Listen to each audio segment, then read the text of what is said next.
ano se ne de no na chese wo hwe abebre na adwene agina say His Excellency John Dramani Mahama ba won meji Ghana sika no ba bi biara pani bia obetina LPP amanyo ko emi wa fa sika bi akwakose ne mpase ne politank mo onje. Hello, good morning.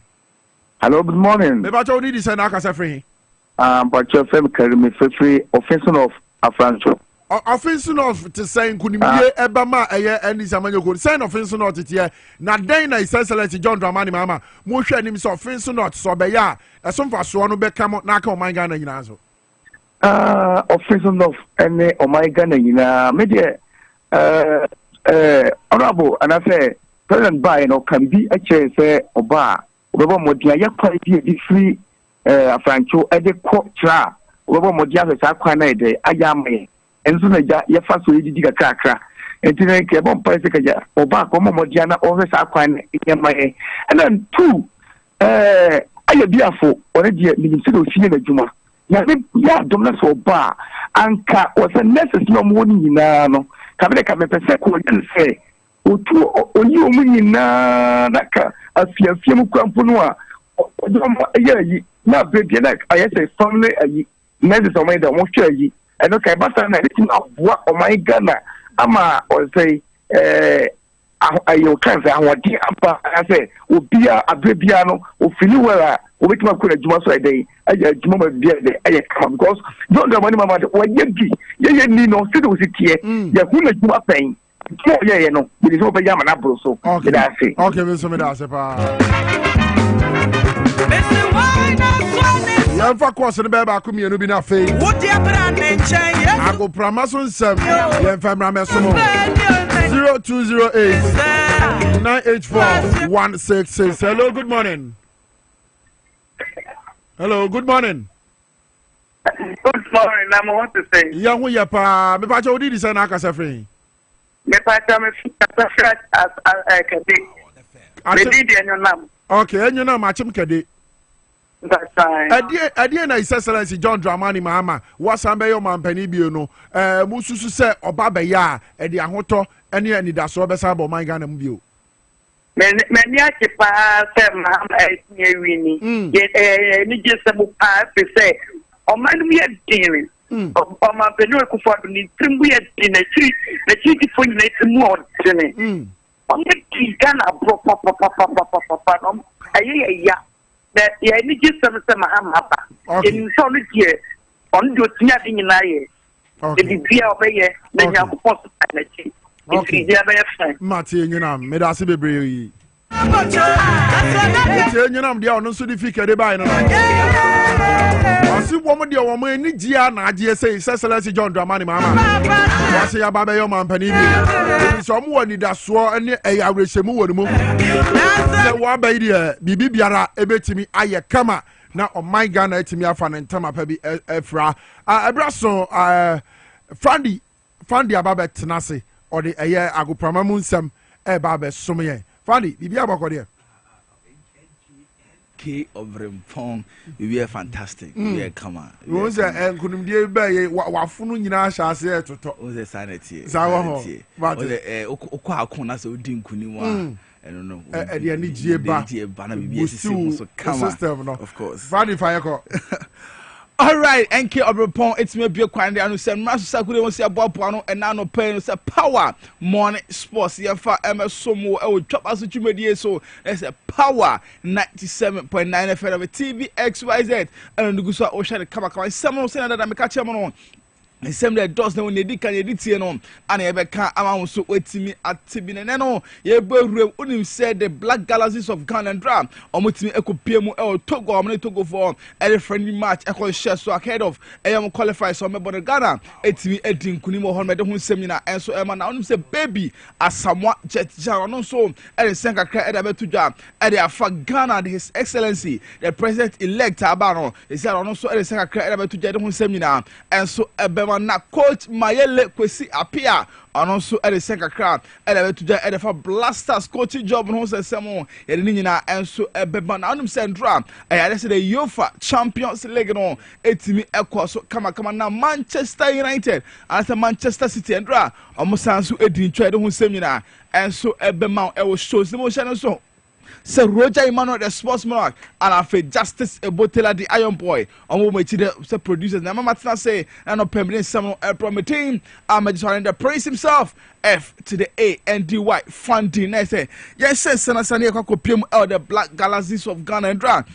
Ano mutimi eko PM Togo na so mdia yankofa kensie eko share so kama ewo eye nyame aduma omo qualify so mo Nigeria enso eba be born kama no enso ehol ndra match no etimi eba so onim se ade se Kumasi Asante Kotoko omo striker ba kwa ne tin Albert Amwa ono na akọ Kumasi Asante Kotoko na se goals no obogu mo omo sa one goal project ana Kotoko ede ne ya abrante ne sa ko PM Black Galaxy omo ko PM ede yankofa kensie ko share so mo Togo fo eko boy no esa brante no etimi eto atena baako ede ma omo no 10 minutes no ana brante no etimi bogo no enso etu sanso na Yakubu Isa ono so ede baako eka ho eno 27th minute no ana otimi ehye second goal ede ma the Black Galaxies of Ghana na se wie no na se Black Galaxy etimi ati Togo for abom eka mienu a omo etimi ensimu adabraka na coach Masaudi Didi Dramani ono ede senkakra ede tuja o chemu say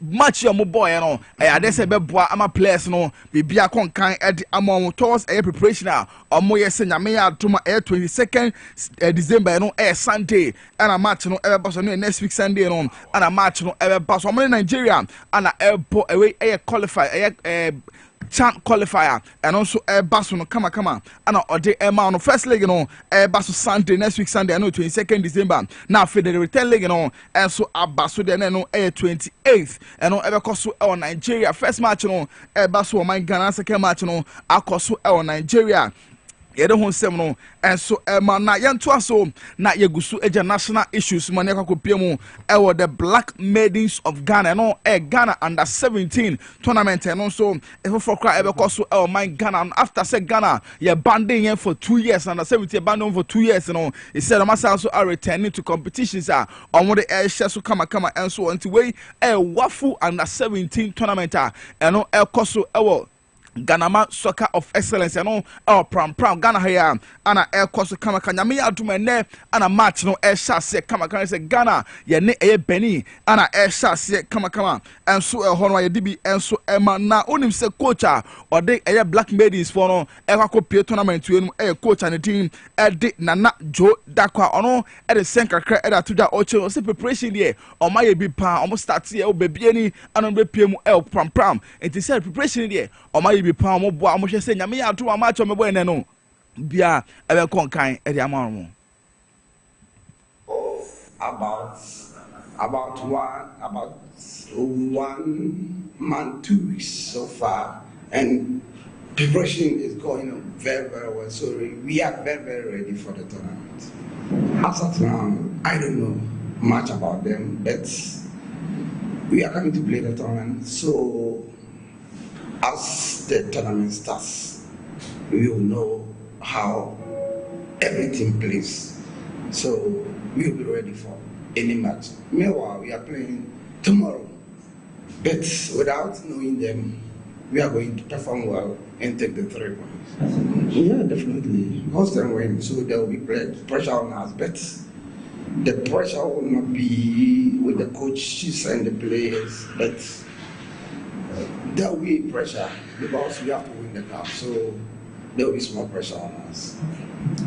Okay, thank you very much for the opportunity. I'm really excited. After 2 years, we are finally back again to go into the tournament. So I'm really happy for the tournament ahead. Of course, there is pressure on us, not pressure to like in terms of afraid of the opponents, but pressure on us to win. Because if you host, a lot is expected of you, and then there's pressure on us to win. First of all, I would say that we need their massive support this time around, because without them we cannot do it. But as we are also here, we are going to do our best for the nation, because we are really privileged to represent the nation this time around. Then we are going to come out with all our hearts out, and then they should expect a lot, and we'll win the cup for them. Next, no coach Nana Joe Dakwa Arafe Sibora no player and the Black Maidens of Ghana and on the Sarah Crown and to Joma show mining in our so much next host and win on or my team aye and so at the Aquin Medon Seminon and so Emmanuel Gusu Ejna the Black Maidens of Ghana and so Akati tournament or more and so Edbesh and Day and Kopiama. GFA communications team member Baba and the Matilda the Medo ono the Sengaka the Tuja or Chelsea pram the Oko on my side park on Bibia I ready and Yami adu and match Ghana and Benny ever shasiano Bibia conkain. Well, right from Congress time. So now you saw the massive transformation that have gone on over here. The only thing that we don't have here is an international standard stadium. But the pitches are standard, the associates are standard, and they can host a tournament of this nature. You know that the U17 will be Cup, a developmental tournament. And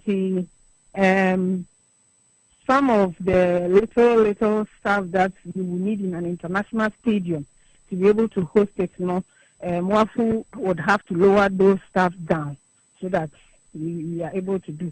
So from all whatever we've gathered, situation we are ready for that. And on Matilda and I'm telling Kaka the one 7 Emma young free on near copium on Sanfufur and near Quacopium former Air Blasters head coach. They say as the Ocopium de Sudan or no any head coach at the Sudan national team or no James Kwesi appear Mayele and someone and I can say I just say and draft interview change be a course so man Ghana and say no and I Kwesi appear editor the question PM on the Kwesi say Ghana team no ye kasa sesiano but never for Ghana team no ne coach Efmaya Obeba and I say Oma. Unless a professional person, we are professional person now. Yes, ma. Where I told you now, you okay, because I don't know the day. You never know what will happen. But tell me, I know we are professional person. We every time we are it is telling whatever the society. But as of now, your contract is not increasing. No, me not make no. That's a China time somebody now. Dr. Rain. And no, now we are professional person. You don't jump to a conclusion because you never know. And on air question par sema or team to doubt him so say you don't need to jump into conclusion or share one shot at me ano na say Ghana juma no bit me san adwen one shot abete na wetimi enso ayowie no ano sound ebisa san akwesi esi ano Ghana ESCO member na esi ade tabo ye to so esi ade wasan so about back to Ghana ESCO no so esi ano committee ni ebisa so on the Blasters etimi about 2 matches and first one on Ghana airport draw second match o che Ghana airport na kamienu a ono so entimi ansi no ye bisa na se ano kotena Ghana ESCO no so na meet me for Blasters ni e bisa se Blasters team no e den pa na ha Blasters team na obeka den na che. Oh, I mean, cool. I think you know because I think you need them here around the line. Automatically, India good side now or bad side, and then there are some areas that what your personal this side, can I develop it more and make it better? See, we'll share all these areas. Automatically, they are committing, this time here. The almost, the best young you that time, any other means. But what we should have in mind that nobody can tell me anything or one perfect. I will be safe along the line, but. Eno sma kwesi apia etimi editu jade ho se and the crackremono and ebisa no say esi an onu se Ghana enche bia na ekoto aba esi the president elect Owura John Dramani Mahama and esi ayi ni se omra na esi Ghana nyame yaro 2025 ekwe enim de ono ene ba esi Ghana ibi biaro obehwe no atutu bia kama ama bibia konkai enso edi amana kwesi apia na ebisa se esi kwesi apia se wunya akonya na esi okohia the president elect John Dramani Mahama enseme pa abetimi aka kire no. my students is here. Chairman Congress, Ghana for Abu Saman. Secondly, for me, like I say, one try and in development levels. No. Ghana, Boko you, and future. Now, you need that, and next one. It could be a good, not Ghana any future. And I think that is one of the things that I have something now. Because if it's on you on what we have, we are not thinking about who are we developing there or maybe to take over. Maybe you may need a call or man and call. Now, and more be able to be a boy.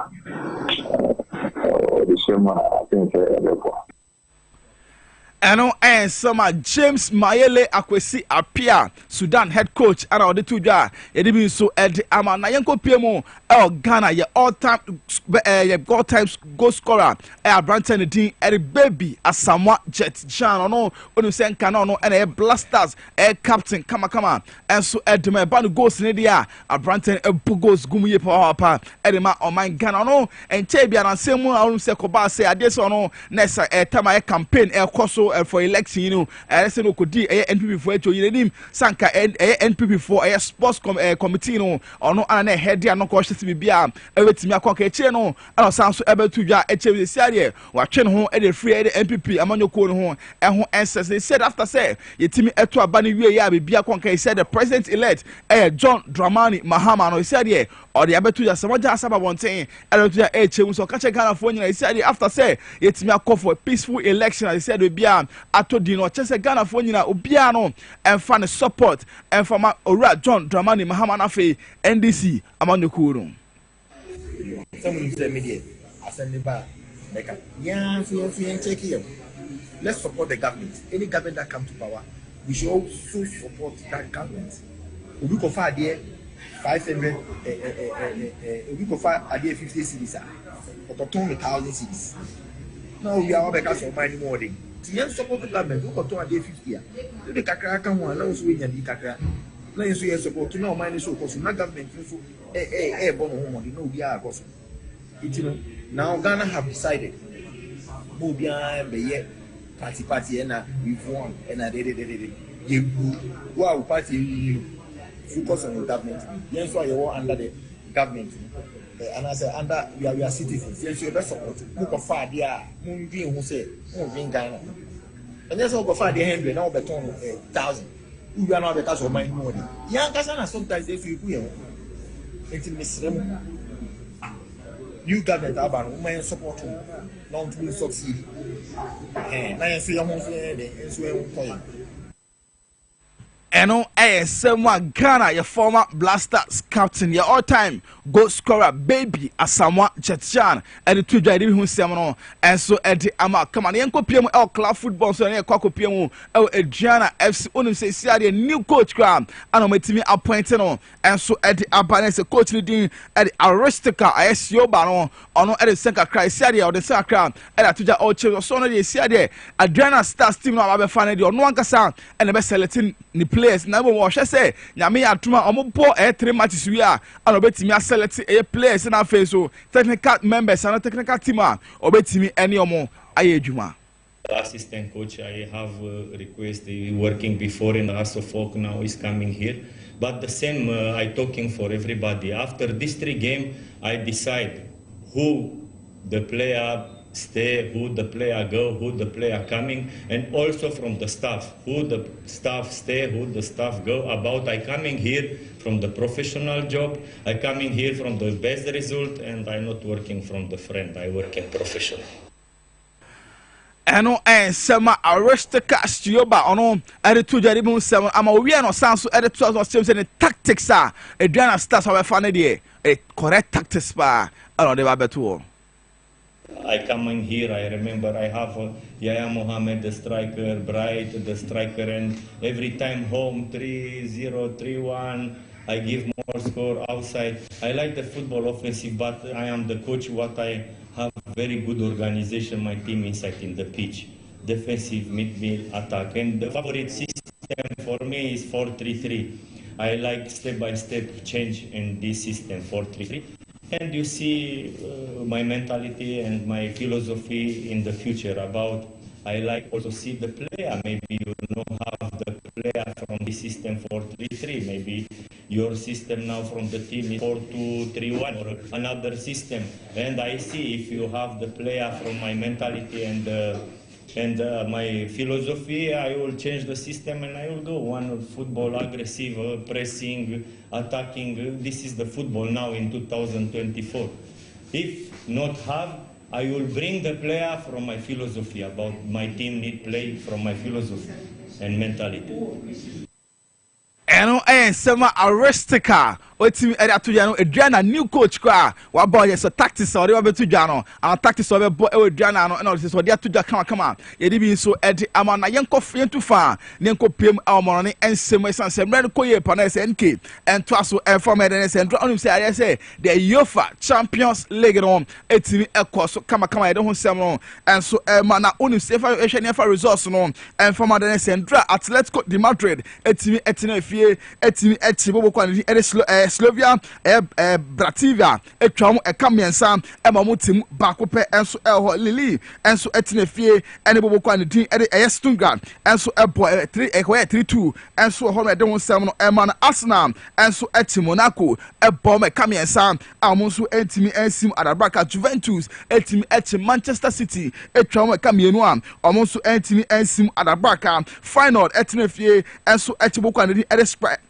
Sparta Braga, Etran Kanai, Emaniti Mumienu Sanso, Ana AC Milan, and so Etinefie, Etiwo quality at the rest of the green, Etran Kamienu, Emaniti Bako Sansa, Borussia Dortmund, Etinefie, Emma FC Barcelona, Equatene Tran Kamian Sam, Emanuso Etimu Mienu, Stuttgart, Etinefie, Etiwo quality at the young boys, a Pone Capoli Poly Enum, Emma young boys, Etimu Bako na Benfica, and the Bologna match no, Equoye 0-0, and so Honwayati, Emma na unim say a DSN. No, the Europa League no, ebe Barcelona for Conference League no, and so ebe Barcelona unim say adese and the Chelsea the Blues, and so ejina kwane so mutu fa, and so akwa awareness so many Antana and Chelsea and so na Manchester United and so our match and no the Europa League no only Victoria present and so and Manchester United and so ball and so I don't seminar and so Manchester next seminar ya say back way ya friend to say the only say nyame aduma 2034 World Cup because they say the FIFA etimi area about bon say the okopie mu dia next Saudi Arabia for and so much esio so nyame adro 2034 no World Cup ye be born there's Saudi Arabia and hono ebetimi akoso enso hono na se hwe na se semi nyina ye fa nyina ensi wo hase no hye no so se Roger Emmanuel the sports monarch and afi Justice Ebotela the Iron Boy ebo mechidom se producers na me matena say and I no permanent seven bromedin I just wanted the prince himself F to the A and Y Fandy na o share team ni dey teams here boy foreign way no o me team Real Madrid and right near boy I mean Andre near boy e say almost start year pa but as say bacho o say bacho man ko this is the start year this is the start year afina yeah promo say Mbappe buy no okay Barca na start year no mo Barca there until obechi Madrid crowd born forward the home and there Barca don't start take come but as is no decline back and obi a watching Madrid move 8 points 8 ways here can 1 point be na say La Liga na Madrid also are standing match Fadi be that okay Power FM Fadi so no they go prama hon sam etimi ba no de be som wo no we say high power 97.9 and I feel live on TV SYZ Dwabo Ase Jumedie and you go so I dey so come etimi dey e social media handles no so Power 979 FM on Facebook, Power 979 FM on Twitter, Afi SYZ Broadcasting on YouTube. Na Facebook media di nyina no. Wonso watimi anya bi ahwe na ye ne watimi adi di abom. Midi di enka Obrempong and na metra dwumadie so e di amamenu apani Kwame Menka. Abuso me twa attention e di ababa gina sempa bi so. Rotary Club of Accra Airport Enclave. Was it Bomadena Brad? Memini da beya on the 14th of December. One more kwako PM ewo kwapemem. Ejimenti. Any Yaujan communities. Sa ejimenti. Any Yaujani. Ade ba ko a woman who say and we hear one not to memufu o wakasa ho pa ensio. Enti sa radio. Rotary Club of Accra. Ese omo bomode anante edia regisi kakasie na fe omo bomode na agimenti ene ya ojan community se wo kwapeman no wo matimi abomode edia ye ensuo edia ma community no mo se yanka kire se nante ene be chase eye 7 am e wo kitase MA basic school na fe omo bomode ya di omani a kire makopie Ebri Botanical Gardens ne ho ana fe omo be dane no eye family picnic na fe enuane atimi ebuso fun games betimi akoso exciting fellowship eniema pa a ebeboa na fe omani atimi age na omusika wo mo bomade ageje na omode aboa agement eni Yaujan community a sabre yi esuo hu ayede amom no wo matimi anya Power FM.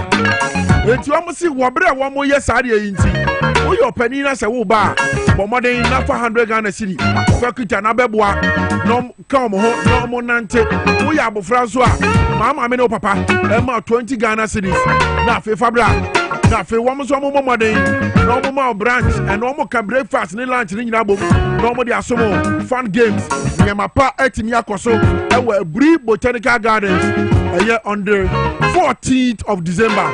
Memini de ye di animo chinechi memini de ya. Ana ye Rotary Club of Accra Airport Enclave. Edi Sage Media, Edi Abua, ye Ejimenti, any Yaujan communities. Bomadi na fre ye Rotarian part. I want number so se upese un register na fe untimi nkosa work ibia. 0547 416 767 0547 416 767. And I said, send the Wufino. I will bet you. So we are penny 100 cities. We are afraid 20 cities. Send the Fako a club Momo number way so 0598 936 133 0598 936 133. Nafa would D fire reference, no? Send the Bay Adano, who remo Ebri Botanical Gardens. Wow, who say Yampa, and ya woo, Anna would be sending says way by. I said, let's make a difference together. Yenya, yes, from Kumbi Fembo, FMwa, Jimentini, Yaujan communities, woke up a memoir, Sabre, and Sumu Ayade, and the Amamo. The Jomas of Monday Maintenance here, not for Brabeca home, not before cry baby Christmas, no. Family picnic, we are more here, no more Diabua, Jimentini, Yaujan, or Fahubeca home, baby boy, not faith. Let's make a difference together. I wish I had any waba, not faith, Yabe bought you in Tonton Sansan, Cayman, Cobabia.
Natural Samaba.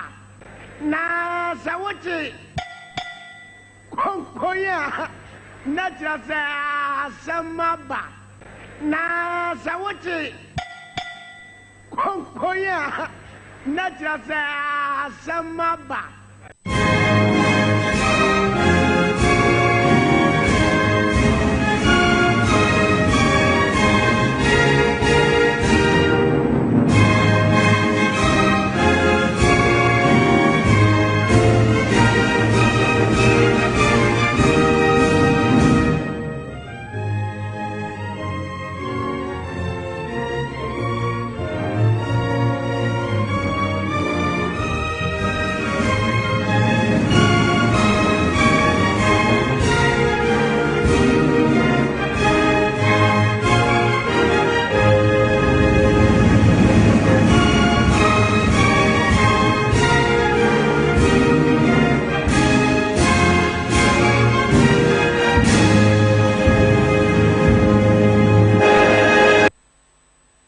Tonton sansan so no na just say yes asemaba na asemu a aba ne no eye asempa eye asemde if you say Ghana for akire omutumi adi tumi a ebi nsida wo man Ghana mu ha adi ase His Excellency John Dramani Mahama me de oye man abebi o aka ne din ho if you say ono no bedi so ni 4-year term ne 1 term which is 4 years no or the year niema eso na buru nipa adwene so wo hwe His Excellency John Dramani Mahama 4 years akwanya onyan ne 1 term a wonyan na odibedi oman Ghana so no ane ne niema wotimi yei esi airport wom esi University of Ghana Medical Center wom esi KJT wom aye akwan bebre ekese enyuma no se wo ka se wo bobo na wontimi wie enye me nwanwa ba kokra se on the 7th of December abato aye koto yi no oman Ghana Sunday 2 minutes ase His Excellency John Dramani Mahama sa na oman fan shen sa keke oman man 2 minutes ebi si wo oman Ghana da president bi enya bi da anu na Ghana for the other His Excellency John Dramani Mahama say anu no mo dia manuo se papa ji na woni ma pa wo ye ya yehu na yetie atorosam yetie wuruwura da sam ensem na enim no ye sande sa tumi yama wo anam gidie ni ani da so a ye wo omu naga John Dramani Mahama nanka die na ko hwehwe bieu enipa esuko papa no ko pa ne chew se papa yi ya ya ubone yesrew niema wo ye ya yehu ni etie atorosam ni etie ensem na enim go wu fi etu wu fi so ya no afiewe enu nti ana Ghana fo ato aba ne sa no anu nti na Ghana for de anyonyama ebinsi kran mu da ewo ya bakosemu adima His Excellency John Dramani Mahama ni wosa be yo mampani bieu wo man Ghana ha ti ensem ekoso before aye beto aba ebinu mu promise ye ekochina live television live radio kachina wo man Ghana nyina se Mahama timi me yo mampani bieu na so timi be yo mampanyin a wo ono be pejatu no mu on live television no wase ade wo tan goa ade wo tan anradai Mahama wini ya wo babonte wo be pachaw hwenim guasia atu eye amaya abibi amaya efri mu akoyi ebinsi da and was ya tomono in the history of Ghana politics. MPP amonyoko ebi tomoda. Nyankopon no peso kire made bi na muhunu. Nyankopon. Said the mo send body asori dan nyina be dada no. Na mo fa $58 million. Adi tu wa mena ensuo time wo. na Ghana for bi mu mpɛ sɛ ɔmo bɛka no kora enti no yɛafa $58 million ɛde atu amena yɛbɛyɛ cathedral enti ɛyɛ ɛno yɛ kama yɛnni so yɛnkɔ na afei yɛnkɔhwɛ ɛno ada yɛ ana ɛyɛ transition team His Excellency John Dramani Mahama ɛkɔ meeting ɛyɛ Nana Addo Dankwa Akufo-Addo ɛwɔ ɛyɛ Jubilee House na before ɔmo bɛ inaugurate transition team no ɛyɛ President Akufo-Addo ɛwɔ kame the president elect His Excellency John Dramani Mahama ɛwɔ Jubilee House yɛnkɔ ne yɛnkɔhwɛ mmra.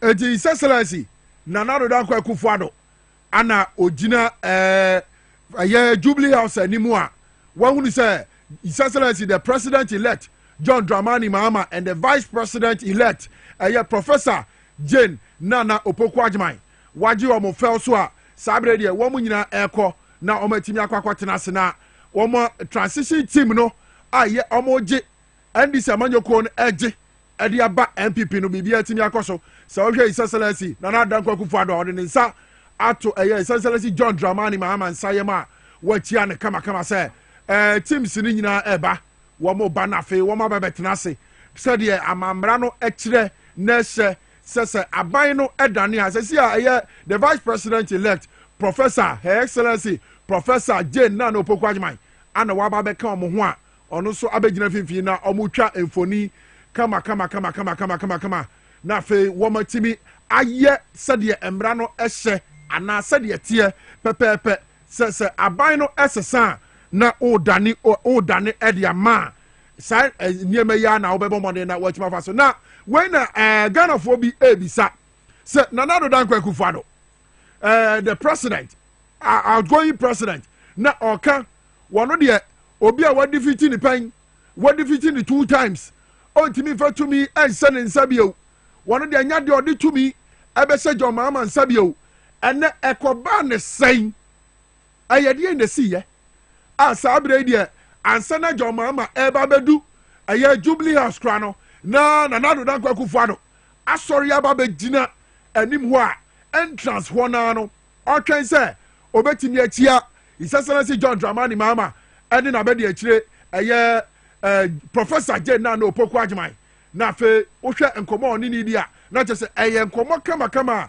a wohwɛ His Excellency kyerɛ sɛ Syria ɛno ada yi na Syria ɛwɔ n'ano paa na n'ani agye wohwɛ neɛ na ɔyɛ a na kakra wakyia ne nsɛm na ɔsere wohwɛ pictures a na ɛkɔ soɔ no a ɛyɛ deɛ na afei asi ɛyɛ hunu a wahunu sɛ Ghanafoɔ tumi a wɔn de ama His Excellency John Dramani Mahama no ɛso nti anaa gyidi a Ghanafoɔ ɛnya wɔ His Excellency John Dramani Mahama mu bio na wɔn de saa tumi kɛseɛ wei ɛde ahyɛ ne nsa no ɛyɛ no nti ana sɛ si yɛ bi a Nana Addo pɛ sɛ ɔyɛ ne ho sɛ afei ɔyɛ friendly ɔyɛ sociable ɔbɛbie n'anim ɔbɛyɛ biribiara sɛdeɛ sɛ na ɛfata na John Dramani Mahama ne NDC amanyɔkuo sɛ si a wɔn ba na wɔn aba bɛfa amamuo no na biribiara timi akɔ sɛdeɛ ɛwɔ sɛ ɛkɔ anaa sɛdeɛ wabrɛ ne ho ase na ɔtia John Dramani Mahama sɛ si a no ɛyɛ ne appointees ni bi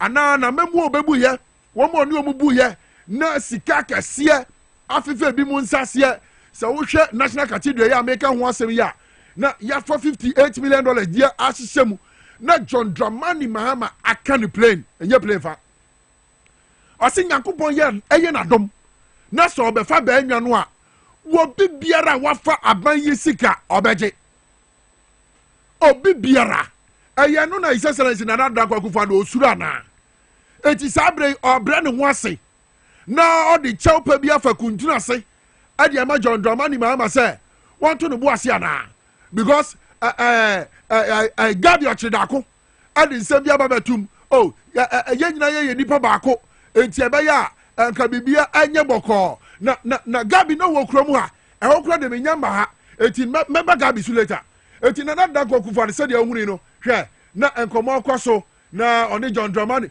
minimu nsem na o ka kire John Dramani mama ho ana His Excellency John Dramani mama so esre efise utie nsem na His Excellency John Dramani Mahama wakeka pen adiafa your friend say Nana Danko Akufo-Addo wakeka pen adiafa His Excellency John Dramani Mahama ho a na Ghana fo bebre no na minim se no mu nsusu se said ye eno adai na John Dramani Mahama eko on the transition team eko Jubilee House na omakoye transition from NPP to NDC no na sa sewie ene sa nkomodie a anigie ni ahomka womi a yehu a enfoni a yetwetwa nyina womi na Ghana fo bi num se besi se wutie nsem a Nana Danko Akufo-Addo keka ya eti Ghana fo bi sa eye suro ena ato Nana Danko Akufo-Addo so eye hu bi ebiso obi a wode wano aka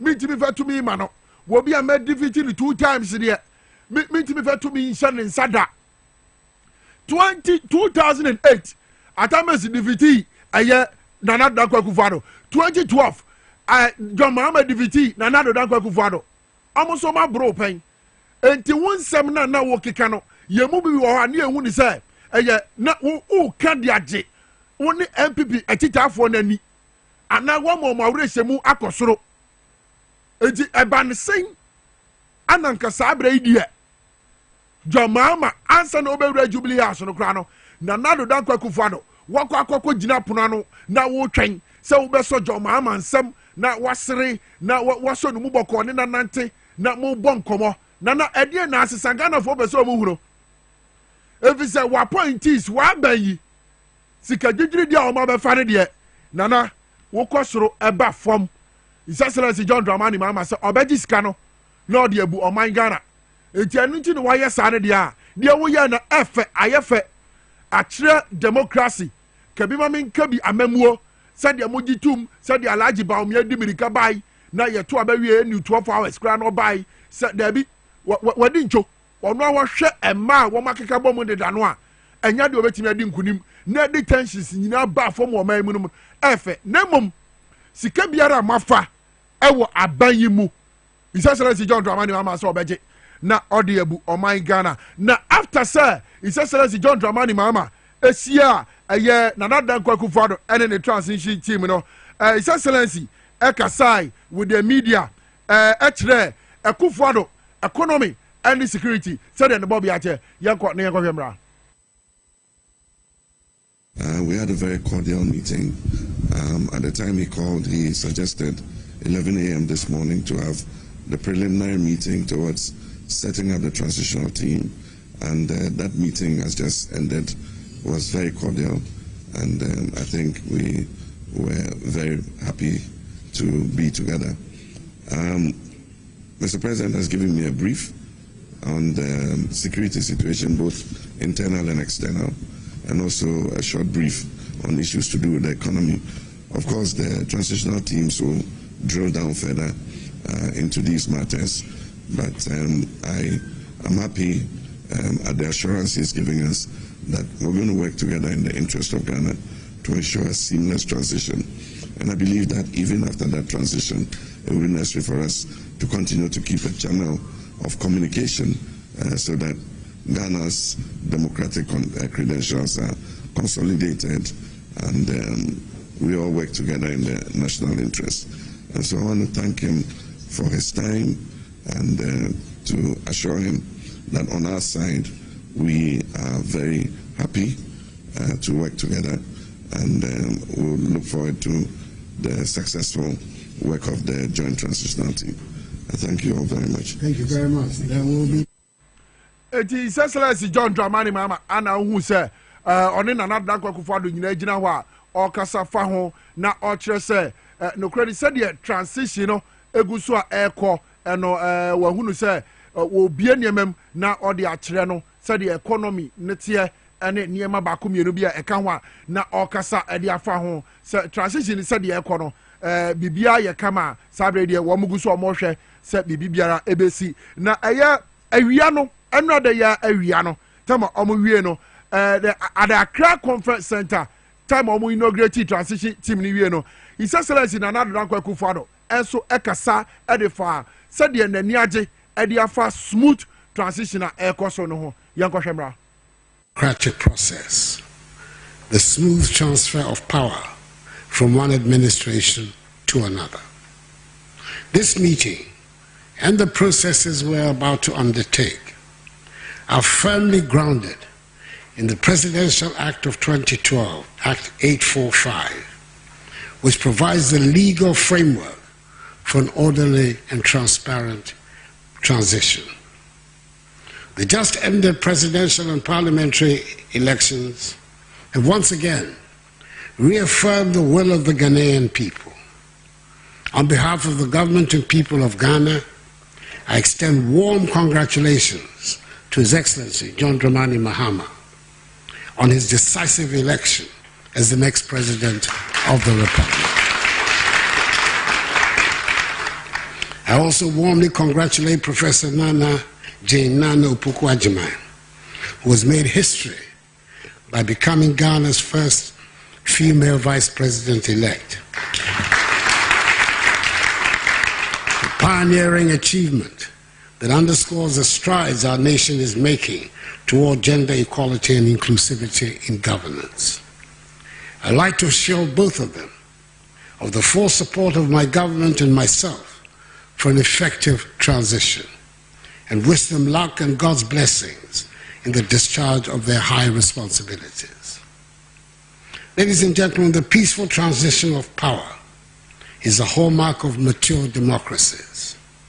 Fortunately for us in Ghana, the foresight of the Fifth Parliament of the Fourth Republic has, with the adoption of the Presidential Transition Act 2012, Act 845, established for us a robust framework for managing transitions, safeguarding the gains of our democratic journey.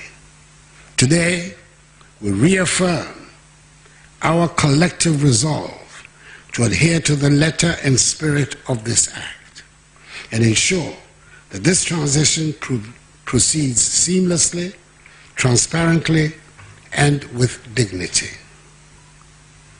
The composition of this transition team is thus in full conformity and accord with the Presidential Transition Act, with the composition of the President's team comprising the Chief of Staff at the Office of the President, the Honorable Akosua Fremont Osei-Perry, who will serve as the alternate co-chair of the committee in my absence, the Attorney General Godfrey Yeboah-Dame, the Minister for Presidential Affairs, Honorable Osei Mensah Bonsu, the Minister for Finance, the Honorable Dr. Mohamed Amin Adam, the Minister for the Interior, Honorable Henry Korte, the Minister for Defense, the Honorable Dominic Nitiwo, the Minister for Foreign Affairs, Honorable Shirley Ayoko Boche, the Minister for Local Government, Honorable Martin Ajay Mensah Kosa, and the Minister for National Security, Honorable Ken Dapa.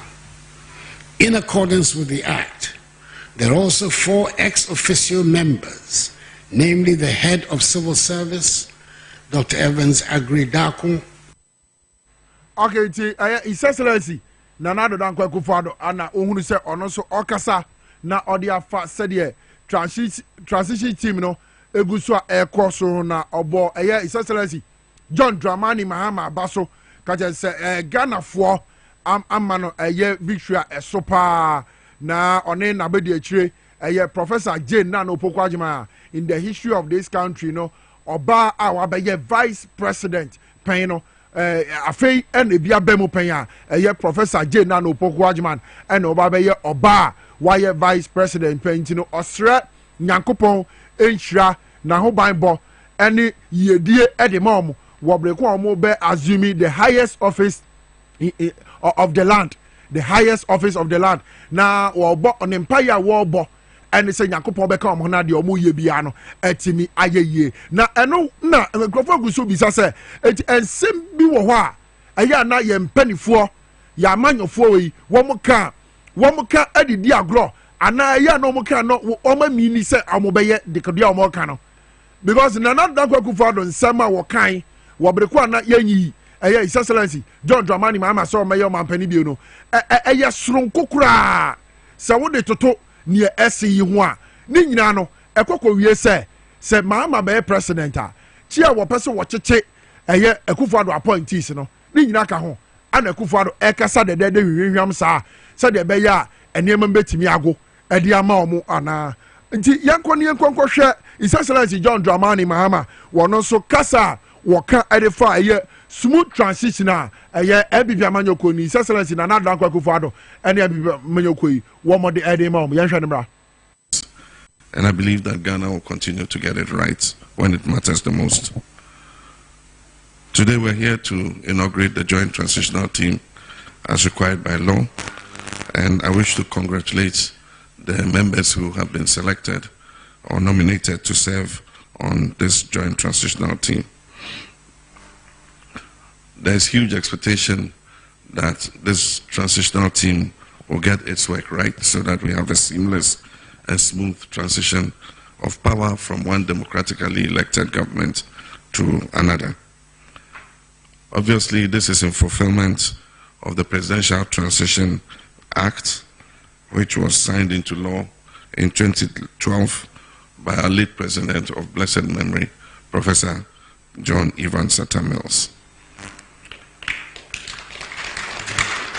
The law requests that we set up a joint transitional team in a cooperative spirit with mutual respect and openness to the approach of matters during the transition period. The purpose is to achieve a smooth and peaceful transfer of government administration, as I said, from one government to another.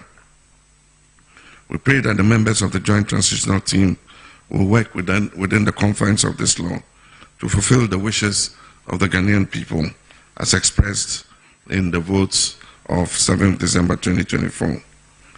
In accordance with law, I have nominated members of my side of the Joint Transitional Team and nominated Honorable Julius Deborah, former Chief of Staff, to represent me as Joint Chair of the Transition Team. I've also nominated, on the basis of experience and institutional memory, several other people, including Johnson Asedun Ketia, who is the chairman of our party, but also served as a long-standing member of parliament and also as Deputy Minister of Agriculture. Honorable Fifi Fiavikwete, who's General Secretary of our party and served as Minister of Transport and Minister of Agriculture. Mr. Kalisus Mahama, who was head of the Ghana Local Government Service and also has been the administrator in my office these past 8 years. Professor Kwabena Ahoy, who is a doyen of local government, and if I want to talk about his credentials, we probably would not leave here today. And Mr. Atufosen MP, who is our majority leader. In order not to stir controversy, maybe I'll say incoming. I don't know what position he will take, but Honorable Mama Yaga MP, who also served as Minister of Youth and Sports and also as Minister of Environment, Science and Technology, and is the MP for Boko Central. Honorable Valerie Sawyer, who served as Deputy Chief of Staff and also served as Special Presidential Advisor. Okay, His Excellency, the President-elect John Dramani Mahama, and I would say so, and also Okasadi Afa, a transition team, a Koswa, Womosi Womoji, 2 million, a free, Sadia Ghana for 2 Abadema, MPP Amanyo Kono, now Omasanya 2 Aba, Ediama, and this Amanyo Kono, Omoji 2 million, Sadia Mra Esse, ne fata pepepe said the bear edi asumdwe ebetimi aba said the womo eye de ma MPP na MPP so eye de mom na emu eda ho kwan no eno na wote se woka ho asem na afi obobbo empanifo a wode omo asisi transition ana wode omo ato transition team yi so a womo bomode ahia MPP for na omagi tumi no abom ho boko said the beye na bibiara ebetimi aye kama na okasa na okasa eye obobbo empanifo transition team no na honorable atoforsen eka ho ano se atoforsen majority leader no se dabi one day said the beye enfanta wanta bi ama no incoming majority leader if you say nche bia mrahye bejafo no so ebekwa tenase bosumi mu ansana next year the 9th parliament no etimi ashase so in the 9th parliament there NDC amanyoko ewo flamboyant a fat parliament wamo enye obi kra na ebeka say wamo eye majority they own the parliament house the omo pese wamo ye bia no wamo kwa ebetimi aye wobreko a wamo hia any member of parliament bia kra emwa ewo mrahye bedwam enam tumi kese a oman Ghana abomodin na womatimi edi ahye monsa abuja yeguso ye bo ye tonton sansan eti de si ye enra ewo transition team num wobreko excellency John Dramani Mahama ene the transition team wom ko hia na Adodankwa Akufo-Addo ene ne esisi nyina no ane yapa ebi ho ntama edi ahye no ye be bo wram wo other issues tonton sansan dwumadie yi so sawote ya ye to abawie ye no na obete ya se NDC maburu ni bi wom abawura ha wọ́n akọ yẹ nsẹmọ́ni bi sẹ́yìn wọ́n akọfa aban ní nneɛma bi sẹ́yìn wọ́n akọ yẹ sẹ́yìn sẹ́wọ́dúró Nkwanta South ẹ̀yẹ district a MPP amanyɔkuo yi a yàtọ̀ aba a Ghanafoɔ anto aba wɔn a wɔn firi tumi mu no government vehicles and other government equipment ɛwɔ Nkwanta South a wɔn atu agu so ɛfom no benkum nifa ɛsoro ne fam no. Abusia enye adeketo akra ya nhwemra na afa ye ni ho nkomo breaking news Nkwanta South constituency oma be farm machines ni bi ko enti a kire omo machines ni ni MP4 oma be ta machine eko enti machines ni ni ya chi machine no davano ya return no back to assemble when am man for take you over no. When a man for take you over, no. They say machines are government there. I feel a moment before machines in somebody call. What do you mean? Why you sending the machine for? It's machine for you. It's machine for you. It's machine for you. It's a machine for you. It's machine for government. Why are you taking it? Why are you taking it? Why are you taking it? Who asked you to come and take it? Enti ayesa usha Nkwanta South. Ana sadi ekoso. Sa abrofu yi so omo ya abrofu so omo ya den yo ana wo mo akofa eye machines a ewo Nkwanta South a abayi ne drip machines ni bi na si toyi gas so ana ya fa ya de kwo wo mo ni ba bi a wo mo de kro eye abayi esika enti aden na machines a abayi ato Ediama district no sa bre ya o maluzi wo makofa gas na wo mo di every edi pharmacies ye free odi akwan enfa no mo de kro eye yifa ana mo de kro sa machines nyina wo mo pese o mo fa no mo di free district wo na enfa na mo de sa machines kro abibi amanyoko ya to aba mo di ncho mo free aba mu eti sa machines ya e wo the various districts ya mo sisa and other aban niema mo de mo nse toto so a mo fa no eye yifa na mo de kro dia na mo de ye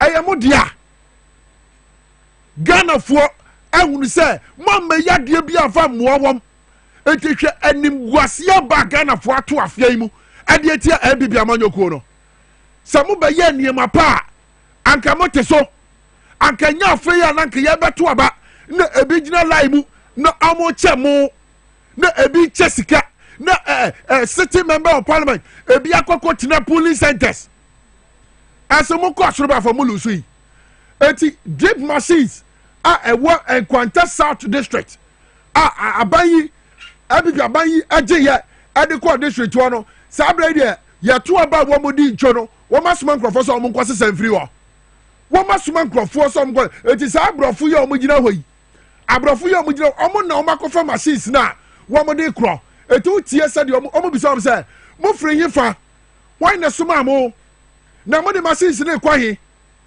machines ne ayamo dia sa bre wo mo o masese machine no ayifa na o mo di kro ade ye di be ye adwuma e wo district wo aboa eye yifa anu wo mo di kro asa bre anko wo makofa machines ya wo mo di every in Kwanta South district eye de asemo a machines eye abi before dia na machines abi before dia eye man Ghana sika anu ye di ato ana eye man Ghana japade enti yato aba malusu mu firi mu machines ne mo sisa de akwan abi be mojo mo sisa sa machines mo de kwan fa en fa na mo de kro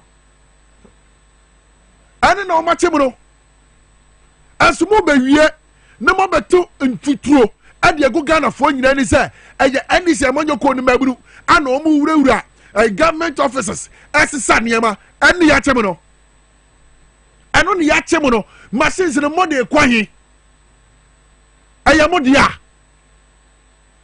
machines na ayamo dia mo kan ye fama mo ya to ababie wa lusu eti machines no wakofa pie Ghana fo bisa mo sai fa na mo de kro wo man no bibi biara mo ba ya mo be mo o man na nia ya o mo ya no eno nia de emu hian sa mo pese mo ya abre bia na eno nia de emu hian mo sa mo pese mo ye eti won Kwanta South police station ana wo de machine CB kogui yenhwemra won Kwanta South time omogigi machine CB sa wo hwa ennegu wo no machine sa wo mo kwosesa ye se ko omo di free mpatam ho na omo di akọ MPP amanyo koi ebi se wo mo time na omo gidi ma wo man no eti se wo man na nto aba ma omo di a ene omo besesa machines no na ba bia omo pa bia omo di akọ kogu on minor cars ne niema wo masesa ade akosiesie abai se obeje na hwe fertilizer we fertilizer na MPP abai yusu ya pe o makofa track track na esi wono track kesia abai fertilizer no omu load fertilizer ni nyina de akọ na de asem kra na esi yentimra you look up on you. Fertilizer warehouse. You election, no. Every before, I move as a standing in our call. I move drip tip and so and free, you know, if you are correct. And I move the fertilizer and the boom. I move as I move for baby, I move as I move for. Yes, you are moving, I move on over we are. Fertilizers, no, a Ghana government, yeah, I move on over we are. Now, the amount farmers, no, yeah, one matter season, so. Anti fertilizer no ya this is for you na you ta ya wa NDC na ya import fertilizer no no where out ya better move am go bebia ya no ba we na ya teach am farmers no ya ma harmattan season ya timi farm fertilizer ni ko bebia ebia na wo hwe na wo tie on radio so but more than na ko Facebook ana ko TV SYZ iponia ya kan wasem nyina no twagu na ko hwe fertilizer sum ho a sabre MPP amanyo koyi asuma na wo mo de ka elo dibra nti wo de yentie abranche wakasa ni omo be sani nyina akọ omo di tipa drip tipa na ba drip tipa no so every you know if you are correct and omo load fertilizer ni boom omo be say omo fanko baby omo be say omo ko yes omo chain omo on over we are fertilizers no Ghana government dia ya omo on over we are na the am farmers no ya wa amateur season so anti fertilizer no ya this is for you na you ta ya wa NDC na ya import fertilizer no where out ya better move am go bebia ya no ba we are na ya teach am farmers no ya ma amateur season ya timi farm fertilizer ni ko bebia ya no import fertilizer na to where out no fertilizer no ya government Ghana government dia e ya import no they are not taking any fertilizer anywhere they are not taking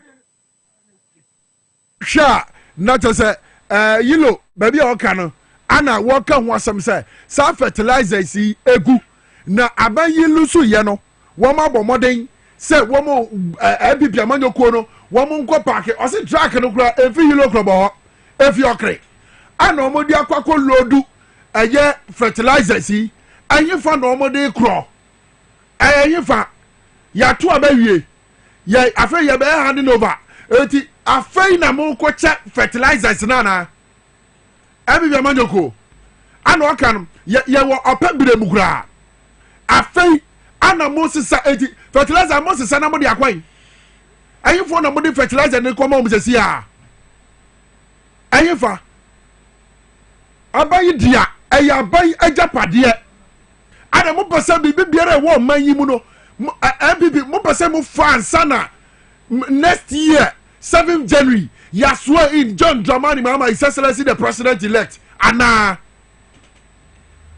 wo man ni bi biara mo fom sa yanya ne ntia ka asese government institutions mo sisa ka asere nyina adwane mo me maka asere so nyina de akotete mo de akosiesie ayede asemwa na kasa mo de akosese ni nyina de His Excellency John Dramani Mahama say ka bia mafa sika bia mafa obo beje eti timamfo no mani abiri no ana o mse dabi ye ma MPP fo kwan na fertilizers yi wo mo ntimi se sen fan free a amontwen se ye handing over ni wi a sa fertilizer ye Ghana for de o mo be mo modin a cheche na Ghana ni bia sefate se ne saka bi na odi di ni juma no wo de aye na sabre ye yato abawie na ye twese ye be handing over no enya de wo mo ma obi a ho kwan se wo baba sisa sa fertilizer yi de afi ho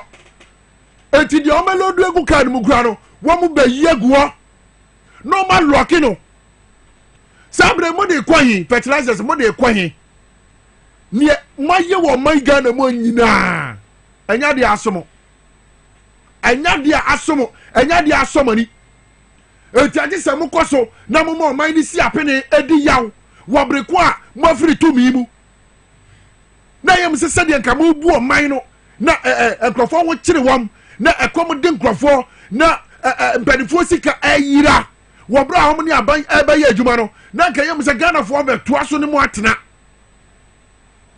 hwe se de Ghana fo ato aba in the first of this country o man yimu die di kan abato a aye ni guase kese de ama bibia manyokoi ani sa abato yi eti we dey the perfect say even free SHS aye kan one some say problems wo mbebire no eye no kura hwe fertilizer go dem o say enti say ankofo yankopie o mo so a anko mo be load this fertilizer is na akwakosie abaye japade o o man ni dia enya MPP dia eso ma suma track afiokre awura yilo krobo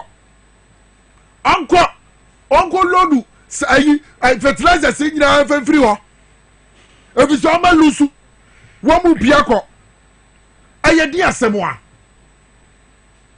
ay di asem na asi eden bond kese pa na aye o man Ghana ade aye MPP fo a sabre ye yato aba mu ko fie mu ntimi ma yasomo ndwoyen na mo mfra konwa so nko niemu amafom nyina yi enye yeye fertilizer aye de be makuafo ade di omudwuma eno so mu lodi akotete mo fa ka asasie ade na moji de na pa na moji wasase we so abibi aye de na moji obi say guso ye boy tonton sansan no ye fa we tu as na fa ye kwa ha bas ni nie when na te makoma no sa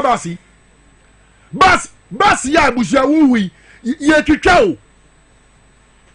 twitwa sa bas we dey scraps woman di ke twitwa bi ye ntiemra na fa wo dey ye nto aso ye ntiemra number 20 abusia asema ye karabi ni o wora mo he bases no cars na mu no nye se car dada o ba wi aka na no dey campaign no bas no ebi ani o brand new car mo car inside mo car no mud fe na fe hwe cars na ye kan metro mass cars na omu twitwa cars no as scraps no join you live on Facebook power 979 FM live on Facebook na fe SYZ broadcasting YouTube na fe obetimi ahwe live so TVSYZ ta nsema ayeka ana videos ayebo nyina no obetimi ahwe bi no won say ya make an one seven no ye hwe mra them oton because of say wa buy lose power bosu amwa esiwo ebia de obeba ne de obeya ma metro mas aye aduma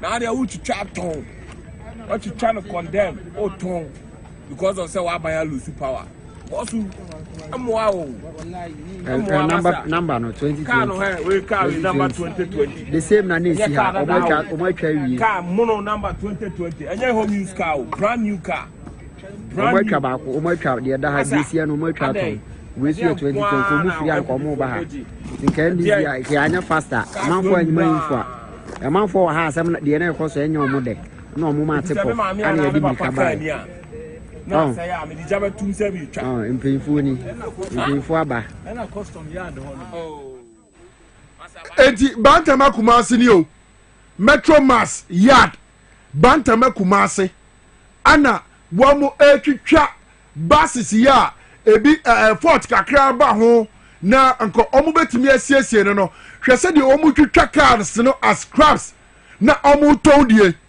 ana na wo hwe no live on Facebook power 979 FM afa on YouTube SYZ broadcasting na jumedie ekoso nyina no watimi ahwe bi what is here eti oseye ane proye abanyi betina so omo ye no ebi ni ye twa ye de kirem ebi biaban ye twa ye de kirem no Metro Mass buses no an ye twitwa no as scraps eton die no ene na hu no Bantama Kumasi asem na mekan abi na we twegu a wo hwe no eyede bone kura eyede asem kura na ekoso wo man Ghana ha eti se ka na sayi a e wo se ye twitwa no se scraps na ye nton ni ana abi bia manyokoi mese medwene wo ye na mentiase bone kese a wo musu se Ghana fo aye o munti o muso mbe sa bone hwe ya de num gas ye te wo nyina no se woni anhwa woni anhwe yi a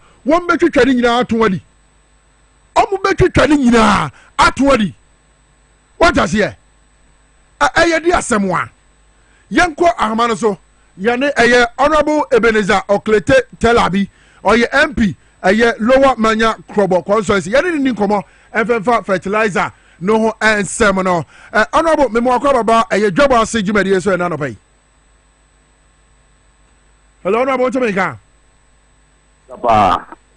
okay honorable na on what is say no pay o me ado me ye e de Nyankopon ase yenye mfoni bi etwagu ena no pay e wo yilo krobo se eye fertilizer egu ho no MPP amanyokoi ana ka bi efi okre a wode aba na wo ba besisa fertilizer yi e de afi ho boye mu njire mu kakra yo me da se we dey yilo e me happy wo ho no me so no yilo na me nim details mo but the one say that fertilizer ne dey you wa manyan so no me ko for ka kire me say o ko NCP on no ana just before after the election na fertilizer go more than 1,000 bags the following day we ko on no ma kwa kotani na because e do mo report ye ni ene me no ka say so no drip machine no drip machines so e na pickups pick on highlos and so no we who be and see media because we are registered but it is for the assembly and now one standing now the court the court and you know it's a media one step one more because you know say we are looking into know I don't know I want to test that phenomenon honorable manya krobo wa also o no na fertilizers ni bi wo ho o ma be sese free one na na go residents on the blue one of the standing in the court one of the standing in the court adie na wo ye dia fa as a member of parliament edema lower manya krobo asabre aban fertilizers a wo dia gu wo no o meti aye the one is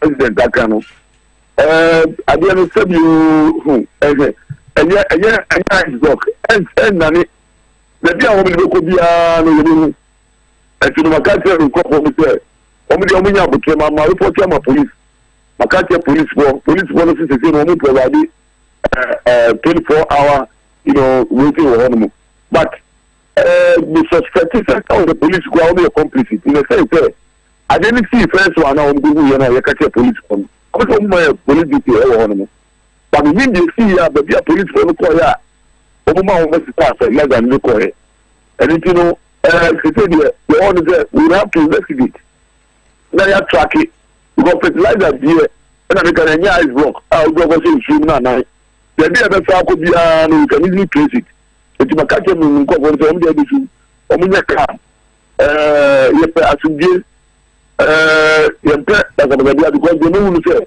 omanga zanka di omu ajim ama obeteno na esi ekwa go yesi this ko na because tika wo so omu de ba ho no nyo after ebi no person omu ko fa ko ndu so omu ko ko tika no because omu tika omu di ba ni bail ti wo kata omu ko no very aggressive àwọn mú chesi wọn fẹ́ yìn fún ọsẹ ọmọ chesi dànù ẹsẹ no mẹsìlẹ ẹbí tí nàmẹ kásẹ nìkọ fún ọsẹ nípa ọjọ wọn bí ẹyẹ na nkọfọ yẹ ẹyìn sí wọn mu because ó mẹsì wọn mú va ní wọn akọ sẹ wọn bèbè yà bẹ gùn náà wọn sọ wọn sọ wọn mọ wọn dè ó bẹ tí wọn wọn sọ ndc fún ẹyẹ yẹsẹ ẹnu àti mihu sẹ ẹmu kọfà ẹmu bẹ fà from parliament. And they don't confirm, but we will be. Every party, maybe, bags, I can see. I know it is money. And okay. Because they know what they are doing. They know what they are doing. The one person will be good and fee. Everything I mean, all the communication is on to my body. Otherwise, I can call any but I don't think they can take the law into our hands like that. But let's keep track. Look at you, keep track of everything that is going on.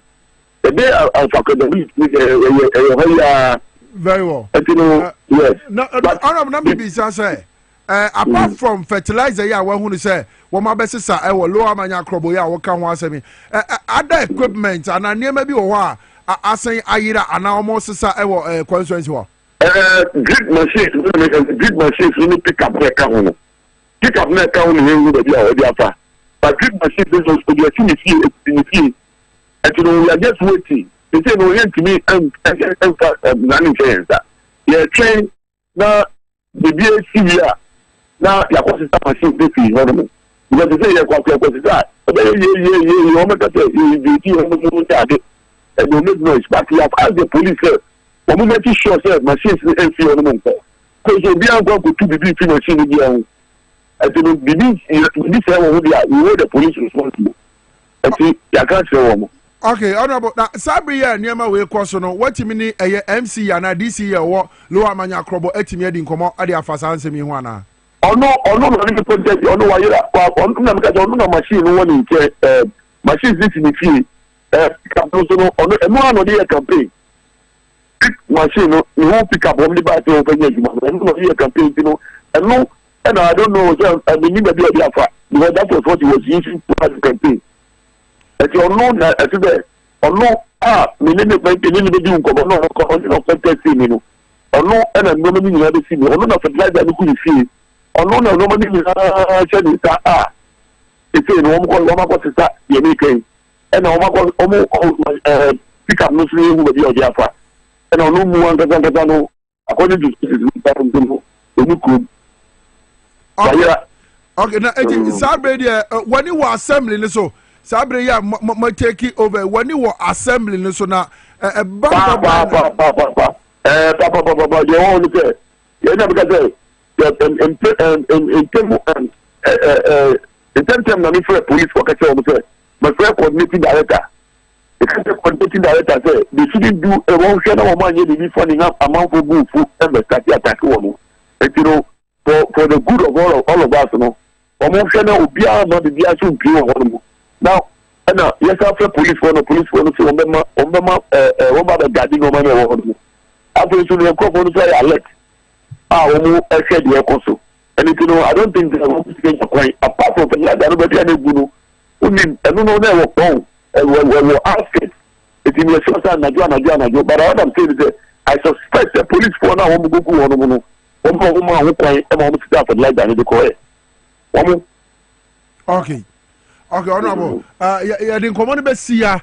Na emono say ye na bibi biara san ba eba apa bo mode na maya sonte na ye no ene menya kwa nya mami program ni secretary di John Domani Mahama wa ene di bo nyina ene ye chama ni party fo nyina mi MPs na mi leadership in parliament in fact yabo ejuma yakupon so di media ka ho ene ti ya nyasi se what be rescue Ghana for? You know, yeah, the boy, the mother here, the child, the boy, you will be selfless. Yeah, you inquire what I'm doing. Okay, yes, that's a baby, honorable. It's honorable Ebenezer Oklete Telabi, a member of parliament, the lower Manya Krobo.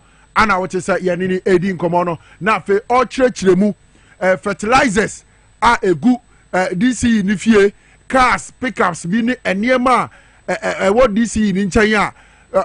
Ya tu abawie no aye DC no wayira ade afi kromo na afei wo mu hu ba bi kura wonam a oni omu betimi akasa ana oni omu betimi aye bibi eti no ebuja ye gusu aye bo ye toto sansan ye hwe se ye de nsemo ewo mu nyina no ebetimi aba somo na yenko hwe awemra aye nsawam ado agiri member of parliament Frank Anodompre opese Nana Danko Kufuado.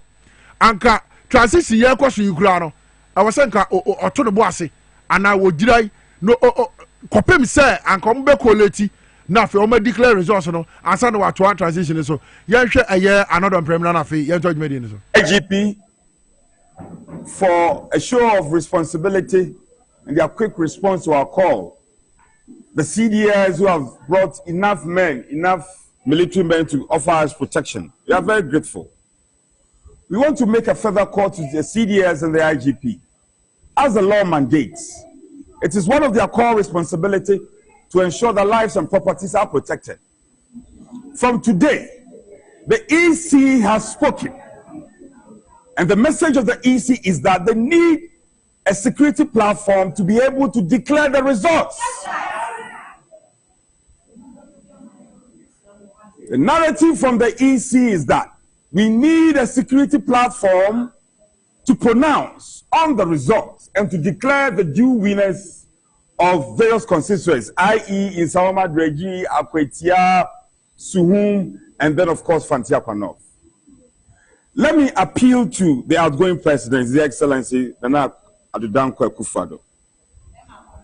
We know he has set in motion a transition process.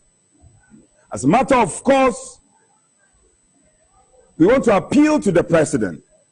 And mind you, he's still the president. He who comes to equity must come with clean hands. So the transition process should be halted. His Excellency Nana Addo-Dankwa Akufo-Addo should halt the transition process. And John Dramani Mahama, president-elect, must show same equity, must speak to his people, and we must ensure that all the other outstanding seats are declared duly by the EC before the transition process goes on. Honorable Anodompre, Mrasebedwani, Edema, MPP, Amanyokono, Ewo, Nsawam, Adwejiri, Anna, what say, Wakasano, na Archer say, Anka Beya, Anka Isasari, Nana Akufo-Addo, Onya transition or yeno. Nanka woman pa eho omun quality resource Nsawam Akwetia bebia ntawantawa bi asisi a woman timi en declare o ma aba no nanka on train ne no mra so ansa na wato transition team no so so sabredi transition no enso ekoso a bibiara etimi eye kama yenya branche bi ewo fidie mu ni de Yahaya Alhaq Obuasi East Communications Officer Edema NDC Amanyoko so be ka ye to aba no abrantie bi ni asrafo bi etignan a na nya asam ketu akra ya me wakwa baba Dwabo Ase dwumadi so me da se me na o te say yakofo andaro ma mo ye Ghana for so okuku odu pa na unkuta knife unkuta dade unkuta tuo na soje fo abrane mienu gina wanim na mkutetuo na wo yema nhyehyɛ ɛyɛ die ne si ye ana fe saa anamɔ no utu ye ya medase edikan mamefa akonya isu na mchi Obuasi East nyina na membo Obuasi East constituency nyina baso me chairman Augustine Mbonye, me secretary and me PC me member of parliament elect Honorable Samuel Abuaji for the first time and we see Obuasi East and we know Obuasi East constituency no yeah abodjuma na me nua dey see no akukudro there but the law is clear. Military no they communicate about one thing say no military man should be at the polling station unless say maybe police and I'll call for reinforcement. Yes. So on my normal monitoring no and I mean call from my guys on the ground because now so now the only option they had was to rig the elections. Benifon bu baby says obi small say koto minyawa meye wontuma bela okwa no wato matia madam hoso so de yes because now o show more indications in the omu ye nya na clear say abano mu nya mbewiem so our eyes our ears were on the ground very well so me wo na menya call from my guy say assembly member wo akaporiso or Cheska polling station ho listen to me very well polling center ho Cheska. So I called him back door as a friend. And I'm going to say, "Wait, Obechiska, Pebijina na enina na bi ede about to won say bia unya die bi obejina so dey campaign." Yes. So bet Chiska dia Pebijina at least hide out be na Chiska. Enti me na ka say we na hanga call no. Na started say me to am normal monitoring so. So the guys were calling me. I didn't pick because I know I've talked to him back door. So tell me. Yes. I know menena kasa back door. Menena kasa nchebia watie me. Enti mama boys ni hu say my friend no. So the boys kept calling. Enti we are boys ni friend amemfa no. E no mo am engaging some man in Cheska ni biem. There he called the military in. Oh, okay. Wabra wo ni di nkomo we wantie wa asem ne kwa go gina police center wa ogusu Cheska no. Yes. So me there man pick guys in the call biem. And I'm so my friend back because no me nyabre. Ti na me say bia wo jai. Until say me bedru sa police station when I'm share military men. Two, they were three. One was in the car, and the most shocking part of it is they were using a NADMO vehicle. Military personnel. They were using a NADMO vehicle. Pick up. I belong to the NADMO coordinator of Obuasi East. Not just say abanye team ya na asoma. Oh. Minia. So me share mo na me chia mo. Na me say assembly si wahana. That was my first question because me bedru e na omo asa omo gada boys bi omo tutu omo botom search omo e na car bi si ho na omo search car no so omo yem shim na me say assembly si wahana. E na girl bi ka me say dabi. So we say small girl bi ho na so o pese o ram ntem say minja she's my younger sister. It's not say on bisa no say bibia nsi wa. Ntokwa bia nsi do mu say so yes why then aba. So me run chem say assembly si wahana. No say anything na me say oh say military men there police station there boko there. Na me say who called you? No say the DC called them. Na me say who? No say the DC. Na me say Madam Fosti. No say na me say na Fosti they all deploy military da ben. Meaning say police and a wo ho and a mo chiro mo free reinforcement from the military. Na Fosti the ordane brigade general da ben. Order military da ben. And also mama bisa na say no I will ask you that. Say Saudi am monko police station. No somebody can invade the police station or crowd. Na omudoso anami no mudoso. I think number 10 10 thereabout. Intina zebie si akira ko police station. Say na pick up ni si kwan ni finfin. Ti me do na hu sa 3 military men. Na mo ma kan dey o ma invade the police station wa kwa ma pulling vote na jai. Tell me very well. Pulling a vote night then I stop it. And me no mujo engaging na sana mo do ma omo wo da. No me say no mo nko.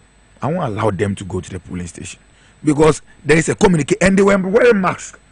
Now omo the friends saying omo bulletproof vest no. Akatakata omo din so I wanted to know to see their names. Yes. So then I'm gonna say no. Or ono me small boy be me pie bi am nam or started so yeah video. And the slim guy said, "Oh man, in your video, I'm saying, oh man, in the end, unipa no so your video, me so me man in here." So in the video where I'm G on no phone, I'm saying, "Oh man, me makwala in your video, me so me man when you record the video." No. Then I know then the phone share na, me the phone share na oyi ya no oboma sum. So oboma sum na yes okro to na me so to no. And the Danny giddy intina or your boys are one thing episode because what they were doing was I say power na be almost and they are with impunity and on person kind of share. And we had that says sound on person. So we were prepared for them. Police station, not police for you. Not police for one police officer, one military officer, one prison officer, and I think. And no me be 3 or 4. And then omo can defy asema nation on. Omo kwa sele free police station ho. Assembly see omo so omo free police station. Dey na etchire a mind to say ye diagro. After your encounter with them, time I want name military for 1 year ano video na and shada enya dey was then they see actually. De intino ohwa me ye ne omo pre no na mu say omo free tiri ne ba no ba ko no ohwa no mo ye miensa so one left us ono intim no he left us and went there to ohwa from na they were coming in troops so yeah then ye dwane here eno mo chensi ya beti here asama tiantian no wo mu no slim guy bi wo mu no you video no bo this slim guy yeah he told me point blank say when e fro hacking no na say I also you are lucky.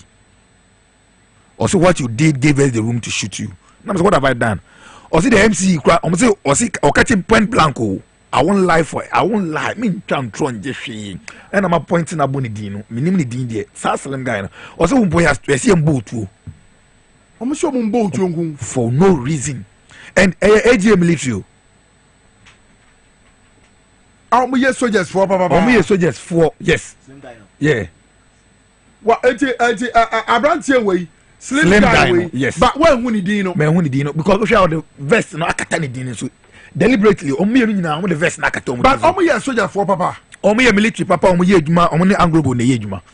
Omo ne Anglo Gold ejuma no ban. So the question we should ask say then Anglo Gold military involved in our local politics.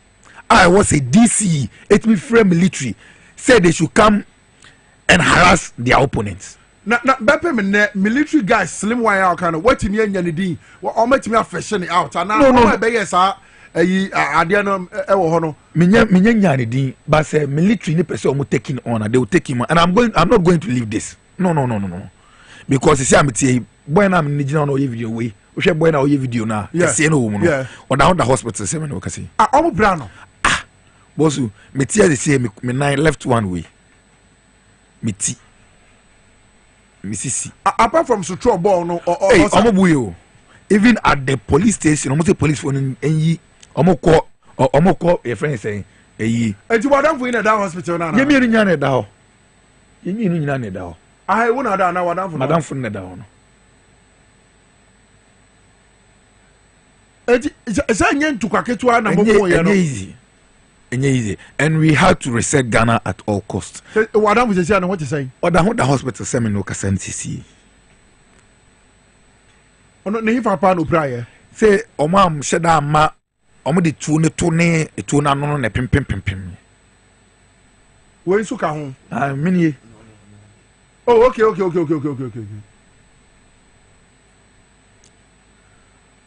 Wow.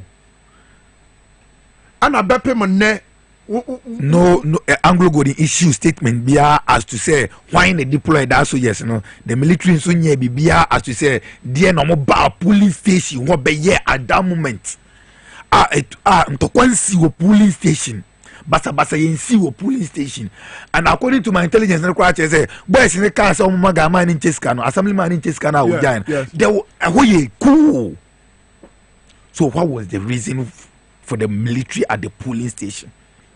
Now, also suspected say they wanted to create a mayhem. Na ebi anke bi omo wo bibi omo fa message say ballot boss man na say bibi. Mama chiwa dey mama ndin komo mi ndin chiwa me dey achiro. I think say be a week to elections no. yenya your eagle eye say they were coming with some printing ballot papers.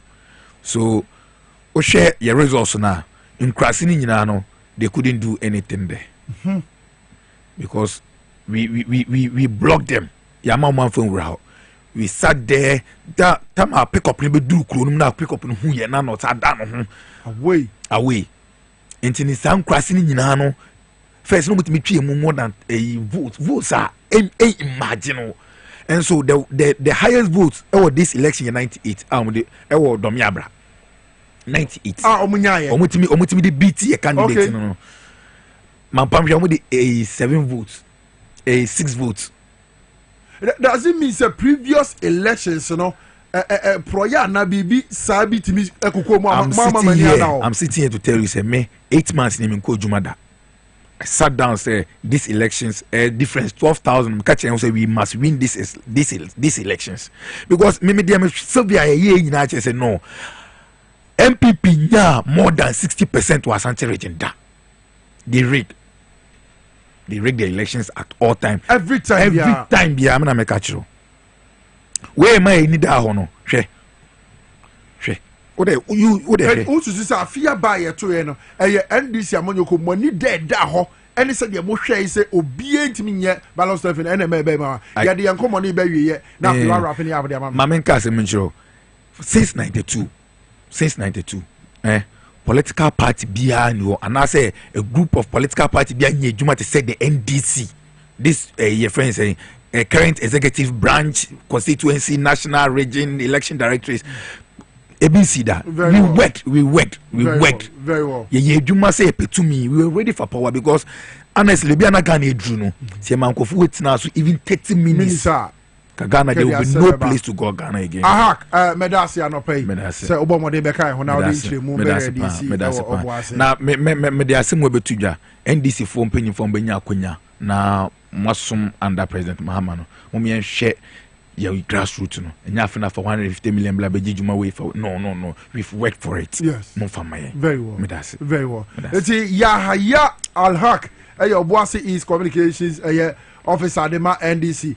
Amanyoko no anobeka ye ho. Ye to aba no ye infoni no kra kire wo bra na ye discuss abranti a otimi tigina mu na afi oni asrafo de bo ani wo breko na wo mo ba police center wo mo wo no ma be ye niema bi ense na mfata no ana wa ba kan ho no se ne mfafo ni bia woni omu tigina ya wo hia asrafo ebi gusu da hospital a sabre wo mu ntimi en sorry kra omu honam omu ye pa enam etuo a omu de pempem wom ene niema ense mfata bro omu timi bro wom ye pa okay bi say ye gusu ye bo ye tonton sansan che bia no ye di tonton sansan no si ha na fe dwumadi aka nyina no ye timi asan e de aba be kan ho ye dane ye ho aba na fe aba be to adwumadi ne so twen men ko ba bia amane ya maya ayo enyo ya ne wom ye peso bia ba adwabo na sibi na asam ye wo ye mu oka na me ma ani ye kunsum ye mfa mu mai motrobodo ye mfa mu mai mosempa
Abusia Gusa wo hwe ana utie ye e Power 97.9 FM na fe ye TV SYZ live. We try join live so our social media platform no so Power 979 FM on Facebook, Power 979 FM on Twitter, SYZ broadcasting on YouTube. Na fe Jumedia Yedi, Dwabo Ase. What's me about Becca Honey and anywhere di abomo. Me did the anchor Obrempong. I'm a trade media so I am a mini penny, Kwame Menka. A brasso say a day and funny cassia. Eba near the best more. 9 o'clock bar. Oh my bet now say I can't remember baby. Yankee. Bibi Abokodia. Nyam yadum. And then some they travel in phone in case you made so newspapers almost there. And then some brena and aba yade bread here for a one phone cassia. So na yabesha sia yansha daily post and pay and some a day ever na daily post in some no ebi and say nay and this year me okono in crabata ewo UAG a day just a abasobo cassia pa and Emma Yura John Dramani Mahama. No mani aje. No, omo beto aba. Oh, ebinum baye. Okay. Ebinum beto aba. And ebinum so support bi e sefata so omo ye no. Omo de tie. E me se ne nkurum de na ba na se andi sam eko ne ga na nyina no. Obia ani aje e obabi a owo. Enti wonsam na daily post e kan. Enye omo nko asanso na se omo twem na se andi sam eko no e se nkrobata e wo USA so no e de abasobo no bi aba. Na omo kire so omo so me organize omo ho na support bi e also omo hia na omo de beboa andi sam eko no ra John Dramani Mahama eso sidi no ombe ni sa adi aboa esanse nkunumdi abe no e wo so mu bibia eye nkunumdi keke adwuma kase e wo ho a e wo so mu ye nwa investors and companies sorry wo mo efri o man mu afie efi afide atwa mu be pemine nyina they are coming back to this. Say someone say GDA ewo mu esanse na taxes a egu enwuma no so no say enu na eku amadwuma nti omu ntimi ngina enti se nyame adom na say owura mama so akasa taxes ni bi ho obehwe na wo yefuo enti se obeyefuo de oso mo ba na omo ba no be establish omu companies no ewo memu a mema bebu na nya adwuma no aye enti enu no aye good idea enu so beboa aye man Ghana so na ye to so a daily post ebo amane say aye Mampenny John Dramani Mahama as Odia Tuja say transition team efi and Samuel Kuma so my power Omukwakobwani team Ninamo Omo Maninda no mu yadwumadi baby I was say omu hwe bi omu hwe na dia nsam no etino omu mfa Tuja kora na Ghana fo mu say omu ba no say and anado aben ne nkrofo ayo man no the president elect time okasa no also your transition team enye very open and you're very transparent. Bibia a woman, a was so moving. Omumbie nti wonsam and I say no pay a daily post so no e ka ho asam eho na ya to so a transition team also mu ya dwumade nti no omu de nsem bia abeto dwura aye fellas kwachi ofosu e de nsem bi eto ja tem say MPP main omu so mo kono aban e kono e say last minute recruitment ne contract bia omu dia me ma e wo yisiji mu no enya asem kuma na say omu de contract no be 240 million and I say ama entity bia say dini de nyamba abonte se sia last minute so almost sana say ni nyina omkirem say ya de asa omo ahwem esan se betimi nya nsunsu so bone e wo yisi jedwo no eso and this breso na enokra de na bi wo na nche danye last minute sa eso abai ba obetwitwa ni nyina mu obetwa ni nyina mu we ontwem na obehwehwem ohwem na se fata say uya adwuma na sika da so no enya de eso se na adwuma wo se wo ya dia value for money say no no na se be ha dwen so amena ni yesa kotu na $8 million corona say wo body e wo say mo fa bibi no enfant 21 and na daily post no pay or the betu dwa ma mento so e wo graphic ye ko akrata no emum na no so ode atodwa say ye president elect Owura John Dramani Mahama wa bo amane say ye hihia Ghana any IMF any World Bank e woni nyina no obesan so aye renegotiation na atimi abo so msan so tena say no mo ye hihia fro foro se bia dia na nado ye no embo man no anase embo no na ban ne ne hihye ne ni suade ho oba oba hwem se bia changes kakra bi wo ho a so metimi aye na abonti unsem enso ewo ha sanso enna nanado ka kire aye appointees ono ne appointees anei omo braso mu nyina ekone se wo aban ka bi ewo ho no modern so be return in fanko e dia ba fabra ana jasi ho na fa bag na koka ne no asumunjo ntia no nsem ena se eye ko akrata no so e ka se eye page 11 ena sansem no ewo na ye to so a eye menfa ne se outgoing minister of finance orura eye Mohammed Amin Andam and so down no che say economy no se grow third quarter no se economy no grow by 7.2% na grow ya yensu ye hu no ye hu ni santimo kwa mo fam no mu grow ni I'm sorry 3 months minister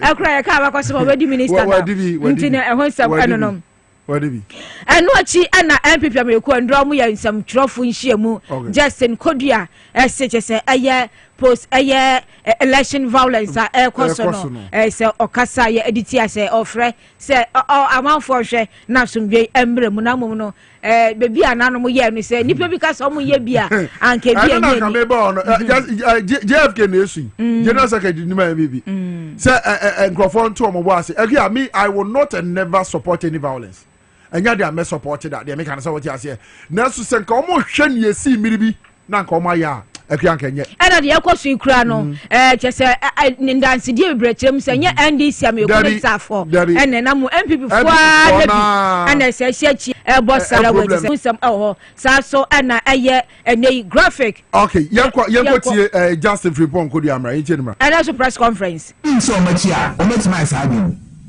all in attempt said oh the person not to test in parliament na ye asisa constitution said there are mama about 8 years and it's NDC for desperate various collection centers omoye set to Transitional na ka say the kenesa when na go into that adem oman jan ye gunti NDC for person omoye side ese oman enti na fa akonya so catch electoral commission sa omoye printing commissioners omo the NDC for the Patapani to trust and approach now say almost results. They should reverse it and do the right thing.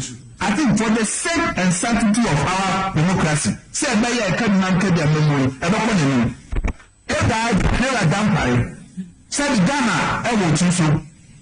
You ever try my own political parties twice? Only a share can say, as we give about you. But you all come 90 now. You'll be from say you stand. Odi tudwa no ebi eno no na se anonsam so no yenko anim na yenhwe dia ekoso ewo graphic na mu a na graphic no ene se eye mampanya ofi akonwa so ene mampanya oba enfoni eda ni nyina ne se oso obe support ma transition no process no timi akoso wano nti eno ene bosha anasa no ba na ado adiama eye omampanyi Orua John Dramani Mahame honsam so no edahe na yenko nefe yanhwe dia chese eye Ghanaian Times and so ade atudwa na Ghanaian Times no ensema oka ebi ane se nei se basabasa ye ekoso se ye MPP for na ye se ye NDC for bi enso eneka ho no se police for no chem se omode eye mema eye police for no bi akom bia ya hora basabasa ye ekoso mkohwe se be na asumdwe mapa ebetimi aye adwuma nti wonsam so ewo ha sanso na aye 18 member transition team no so no ya po montuma o meya adwuma ade aboa se aye omampanyi Orua John Dramani Mahama ni mfoni ada na afei na nado nso ade ha ne nyina no omo hwe se niam nyina betimi akoyi ade ma na afei nso ensema na nado eka se appointees no bia mfa ne ka emfambra no eno nsam so awo se aye Ghanaian Times no ade abetudwanti no pe no mfoni kasi ebrenti yemfa ensia na fetua so emaye very well akia ye da se bebre ni anope mfoni kasi ejumade I will fix my ride company limited something can you know so sabre de one body amount omo use technology any machines papa I want me say we call them out enti momodin na fix my ride for obra o ka na nya kwansia anempo efi amanone na ababedu na fei wo pese wo mu sese no de ma The Ayanika woman said, so the car, I fix my rider. One more the amount of car for I'm out you what the quan. Who use who can. After be a walk, our best I will talk. Fix my rider, so more decide man. All type of cars, Toyota, Nissan, VW, BMW, Hyundai, Kia, Mercedes-Benz, Range Rover, Chevrolet, Ford, and a few trucks and the buses. If I just say petrol and I say diesel, I fix my ride for and I will bomb money. Not free. One my jibre no my yo card the amount. What the quite one nibajin who ye pa. But money enough for fix my ride for. I was 0203 0303 sorry 944-880 0303 944-880 and I said 0202 227 660 0202 227 660 and 0540 556 020. I was your time, my son. Your name a year true wet for and a shia. Opening me more crab no pay. Major so hine. Na umpom to say. Ya minimum. Who free to true wet to grade here. Elisa Bibisa and obey one fellow said the who is who saw our better. And then a true word for Ewama AT for Niafanove. All right, Mamina was saying that Memfa and Charles from Coma Yeti for any of Shefua, Mutiana Moshe and Nano Pain. And then so true word Pharmaceutical Company Limited and a Yenemo Shia Casafilicasi. So now Yakasi true word Pharmaceutical Limited. Yenye ho ewo Power FM anase TV XYZ Hanum abibia yetanemu ehia yedi apom de ho nkomo eye Indian company kase yaso ye no ewo India na eye India hahama ena mama yakeka bomu a yedi aye enura hodo a ebi wo wiase afa na nyina na nyame ncha de ye nuro no ebi abeduru Ghana ama Food and Drugs Authority aye hwehwemu afa ye nuro ni nyina ho agye nuro na atumu se eye papa ebo adwuma enti Ghana for emfansa wo mo ho yare enura hodo na ena yedi abadwaman so na ebi ana woteka mu ena wutie yen anase wuntumi ntie interview no enkonkosie wieye yawe bia edu nya bia no me pa chofa yen contact number no na chase frɛ yen doctors ne nurses no aye crowd say ye no ebidi nkomo 0558 724 302 0558 724 302 0558 724 302 and a 059 558 2628 059 558 2628 na oni yen eni nkomo empanyinse oton yare a ena onya no aduro ye duro true what vision capsules no mama eda so odwaman so a ebo adwuma Ghana fo nyina agye atumu na ebia na weni no ete ena eha wo etesi weni no so emfa woni stage bia ete na fifi akudu wadru eyi true what vision capsules afei nia yakane glaucoma anase pressure no se ebia ba wani no so na wani ne apru nso eso yo hene anase nsunsan so bia wuhunu no mesro enkotu sikangu enkofa eye drops akodo mfa nkugu ani so bomodin na petri what vision capsules ni bi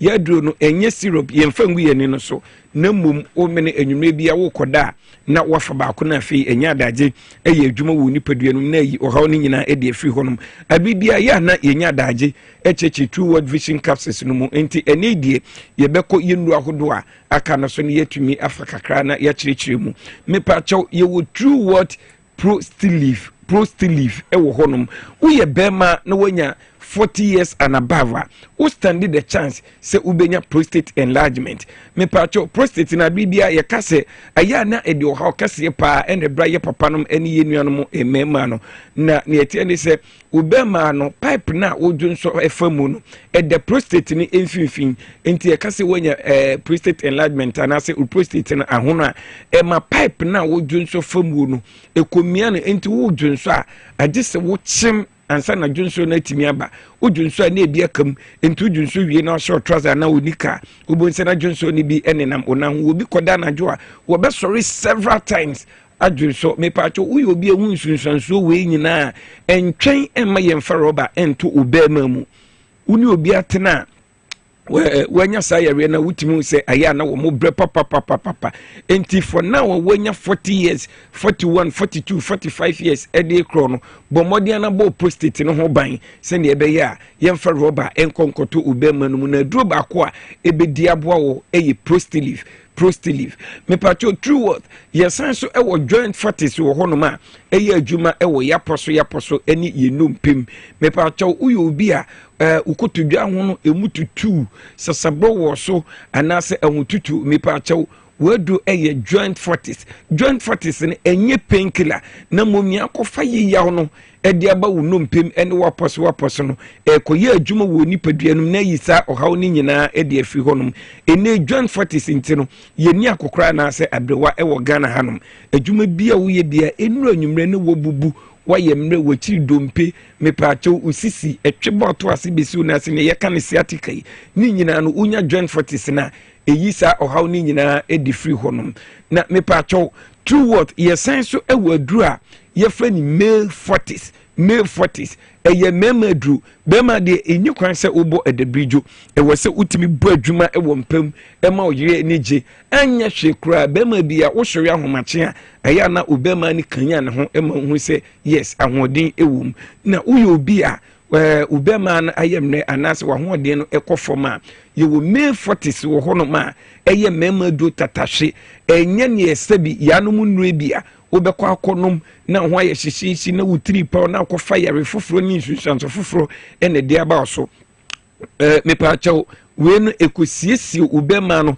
ema blood moja epompiko ubema num enti sabi se ubema na afo aye ketekete kra esan ema ne yekese na unum me 40 abibia wo pese ono yereda anase ukọ yire ho no enya afei ena ukọkonom edufufuro bia esiesie wo wia abibia wo pese ukọ yire ho bia no ekwan da from se obetumi akọ yire nchen na ye kan mema me 40 na abibia mema me bi frame na obisa me se doctor me pacho ewom se me fie no konkan de na nsumi kunu da so te ase menini hyemu a meni atenka me pacho yenuanom ma ye wo lady fort ewo hono ma ye hyeda aye eye India hahama ene yakeka bom ede ye lady fort na eboa yenuanom ma papa oba woni bema ehyiemu a woni atenka me pacho wadru eye lady fort afei oba ensufin bi egu enkabone ewo ho sebi oba wo pese wo himfie ho echia nkasa anase oba bosome so a omensis ne emaye eba oti pains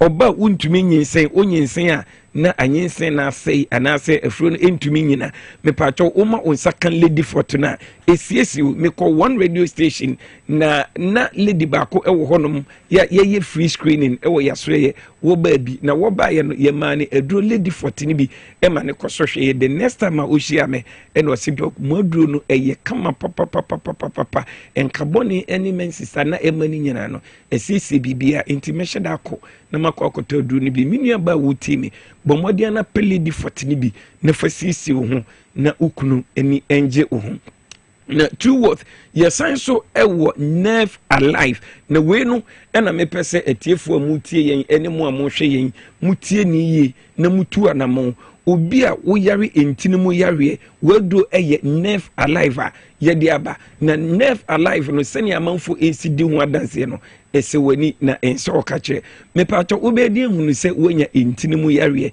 me pato entinimu yare no wonya ema onsa ye otichiti unan eye otititi unantia na yese pimbi ewo unamu me pato uyo obi a wonya stroke pain anase uyo obi a wonya diabetes pain a enyare ahodo na enema wonya entinimu yare automatically no wonya sa nyare we nyina esanse uveins ni untini no ema ni weekend no na wakokonya entinimu yare ebasa ha adwen papa na entinimu yare no enu ahodo ewu dwaman so nyina no aya na amanfo complain na mama bomodia na tu anamon na kope nerve alive True Word Pharmaceutical Company Limited yedi abanibi na onsu ubedi amanfo adanse a abibia wo mudi essence eye tatahwea eyi entinimu yawie bia efri honum me pato yeko yenim no ma me sanfa yem contact number no emma 0558 724 302 0558 724 302 and 059 558 2628 059 558 2628 na oni yen doctors ni eni nkomo wadaroma me pacho mo a mo hwe yen e wo TV no so no ubehu se numbers no e the screen ase ubetumi afa na wafre yen sisi ya ubetu what pharmaceutical company limited a enu a yede aba no do so esen ebrinti no ebi ane yentumi ammo oyare so me pacho modin na fa number no na frɛ yen the fact say yentumi ammo oyare so no nkyerɛ sɛ yenni oyare na aduru ufrɛ yen na ususu oyare ho kyerɛ ya ebɛbɔ modin na yem wadupa ebetu oyare ase afi yendo no yato apete leading pharmacy drugstores and herbal shops a ewo oman Ghana mu essence food and drugs authority agie no na tumunti enti wode fa ye number no na frɛ baabi a wo bia ye bɛbɔ modin ama wonsa kai ye aduro ni bi pharmacy a eben wo herbal shop ana drugstore a eben wo no ye bɛbɔ modin na ya kyerɛ no wakɔkɔtɔ aduro ni bi na etu uyare na ase me pato wo hwe ye chi akwan a 2 what ye science so specialist clinic ewo Adenta housing down Lotto kiosk udu Lotto kiosk honoma na ofre yem contact number ya ye bebo modin na yama obi abefaw na waba ya so ho aba behwe wopom nin ye bre no aye me pacho me sienti number no mu ni twato ama 0558 724 302 0558 724 302 and 059 558 2628 na oni indi nkomo ye da Ghana papa true et ye da se say na so o de yapum di ho nsem ebe we so ye true et na ati o nkan o mo de yapum di mo nsem ana aba be so mo to ho dodo wa wa bo mo de aba wura e bon nine pepepe o man be tena se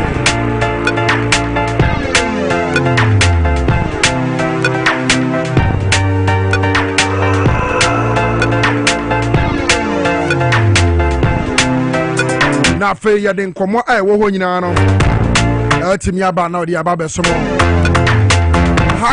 haksa mesa for ewa any haksa capsules openi me mo akwa aba mpacha mejo so anope haksa ibia na wasade aba hai mpacha na enkrofo bi se duro na se pa ede na haksa mesa na any haksa capsules na ye mpacha me da se meche tiefo nyina sa no pa wo tie Power FM na haksa mesa ne capsules na adwuma ye pa ye osa osa na etu ase ema se ebia osa na di na dodo sen wo ho kra se mfie dodo edi bia no ebebo atriti efra ma ho ato enti na yato ne din osa tamfo se nte osa tamfo ne se osa no se na medical kan no se ne sitie bia no ebebo atumi atriti ama ho ato kra ebi osa na di be 5 years yes 10 years yes ebi de 10 years ebi de 5 years ebi kra de bia na ehya ase mpon hya danche enam ebi symptoms bi a start say oyi na di woni pedua no mu ebi ti say symptoms na ya na normal no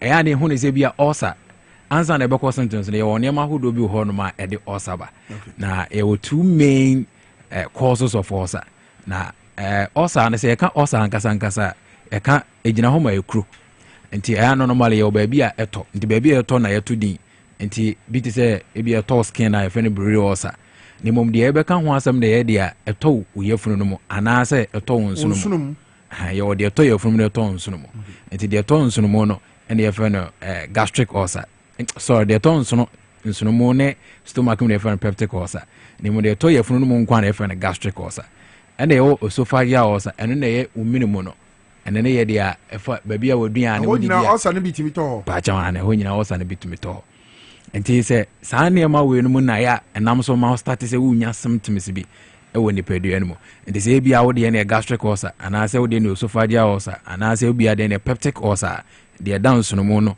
ene yefunu no mu na ene ma start se wunya symptoms ahodo enti bi wo hon ma yefunu no ankasa na emu yekapu asem from agina yefunu no mu then e basa so ana obo ankasa efono na e ma wo fe bi wo no ma odidi wie ya na aduan na begina no na wo fego afi wana uyefunu no mu ankasa na obi di ani yefunu mu dwan na ankasa odidi a asem wandidi a asem sɛ ɛkɔm de ne kakra bi a nti bi wɔ hɔ no koraa ɔkɔda anadwo a gye sɛ ɔpɛ aduane si ne nkyɛn because ɛkɔm de ne anadwo no a sɛ wɔndidi a ɛde ɔhaw bɛbrɛ no ɛyɛ no obi ɔsa ne deɛ ɛtumi ba to ɛsɛn sɛ gye sɛ ɛde no kɔto hospital ɛma ebi wɔ kɔ a yɛbɔ no nsuo kansa na ne ho atumi aba no kakra ɛno na yɛde ɛho aduro haxa capsules ɛne mixture no ɛde aba na obi nso wɔ hɔ no ma yɛ n'akyi ankasa onya nya accident bi a ɔno nso a onya nhwe ase ne mmom ɔbrɛ sa no astarte sɛ ɔte pains wɔ n'akyi ankasa wana ne mfe no ɛtwetwe no afei yɛhwɛ ne bɔ ne si a baabi especially baabi a yɛbɔ no tokuro ne da no yɛno fo ntɛm hɔ no so ɛyɛ na obi wɔ ɔte pains nso wɔ hɔ na ne bɔ no we no obi nso deɛ kora nya heartburns ɛyɛ na ne bɔ no ɛhyehyɛ no obi didi wie a sɛna mede kanka yɛ na aduane gyina no bo ntumi nkɔ onya reflux ɛna obi nso deɛ na ɛyɛ na ne minimu ankasa no ɛyɛ ne ya ɛna yɛ esophageal wine no ɛyɛ na ne minimu ankasa no ɛyɛ ne ya na ne ya ɛyɛ ne ya no ɛyɛ sɛ ebia na infection ɛde bae because sɛnea mɛka na ɔsan 2 main causes so no infection ɛde bae infection no ɛyɛ mmoawa ɛna ɛde ba ɔsan no baako no sɛ mmoawa na ɛde ba na ɛne yɛfrɛ mu H pylori na saa mmoawa no so ɔmo de ba ɛna ya ɔmo release more tons ɔmo ankasa ho no ɔmo yi ɔmo ho bebree wɔ nipadua no mu na afei ɛbɛsa na ɛbɛtena yɛfunu no mu anaasɛ ɛbɛtena wo mene no mu a ɛyɛ esophagus no mu baabi a aduane no ɛyɛ a na afei ɛma wonya symptoms ahodoɔ na mabobɔ so no ɛna yɛwɔ painkiller one so a ɛnso so ɛtumi de ba painkiller no kwan a yɛfa so a painkillers yɛwɔ certain painkillers bi a ɛno de bɛyɛ ntumi bɔ din because of sɛne yɛsi tiɛ no nti saa painkillers no sɛne nyankopɔn si bɔ nipadua no ɛyɛ hormones bɔ nipadua ma ɛbɔ yɛ ho ban na saa hormones no ɛbɔ yɛfunu no ho ban na saa hormones no ɛbɔ yɛfunu no ho ban no sɛ the moment na wonom certain painkillers bi bebree no na afei ɛma n'ahoɔden no sote nti deɛ anka ɛyɛ sɛ ɛrelease mucus ɛkyɛ sɛ sɛnea mɛsi aka na yɛbɛte a sɛ yɛ amaman anaasɛ ebi a ahorɔ ha te sɛ sɛnea mɛsi aka na nte ase ɛbɛyɛ adwuma no ɛno no sɛ the moment na ɛno ɛwɔ nipa ɛwɔ no wɔ yɛfunu no mu na ɛno no yɛ adeɛ ɛbɔ yɛfunu no ho ban the moment a wɔnom saa painkillers ahodoɔ no bi no mu no bebree no na afei ɛma ahoɔden no ɛsɔɔte because hormones no ne bɛproduce anaasɛ bɛbɔ yɛfunu no ho ban nti aba saa na ama acid na ɛwɔ yɛfunu no ɛnyam aduane no abɛ bebree wɔ yɛfunu no so afei ɛde ekuro no ɛba because yɛn nyinaa nim sɛnea acid sitie so obi hwɛ acid gu ho a yɛnim sɛnea esi ɛyɛ wɔn honam fa nti sɛ ɛbɛyɛ bebree wɔ yɛfunu no mu a afei na ɛde saa ɔsa kuri ɛde ɛba nipadua no mu ɛno na wobɛhia haxa capsules ɛne mixture no na yɛduro no a yɛnom bom nti sei na aduro no ɛsi tenti yɛn na yɛhwɛ tv no nti sɛ ebi a wokɔ pharmacy biara na wokɔpɛ haxa capsules ɛne mixture no a sei na ɛsi tie ɛyɛ green hyɛ box green mu kama a ɛno no kɔ a yɛbɛhwɛ na yɛtumi ama obi na wanom na ama wo ho atɔ na deɛ tɛ ne sɛ yɛnom baako ngya baako ɛyɛ ntaafo aduro nti wɔnom syrup na wɔnom capsules no baakyɛwane nti wɔnom syrup na wɔnom capsules nso so ɛka ho nti sɛ wokɔ a yɛnka sɛ bi a wokɔtɔ capsules no nko a ahoɔden na yɛ sɛ ɛyɛ no ɛntumi nyɛ ma wo na saa nso na mixture no ka sɛ wɔnom ɛno nko a na sɛneɛ yɛ sɛ ɛboa nipadua na ɛntumi mmoa wo nti wode wɔkɔ a wopɛ ne mmienu no nyinaa no na wanom bi na atumi aboa ma ho atɔ na mede yɛgu so a yɛkasa na ɛho bɛhia sɛ mede nɔmba no bɛto dwa sɛ ahwɛ a na ebi mu wɔ hɔ no ma ɔteka mu a wɔtie ahwɛ a na wɔanya ne yɛ good nti nɔmba no yɛ 0240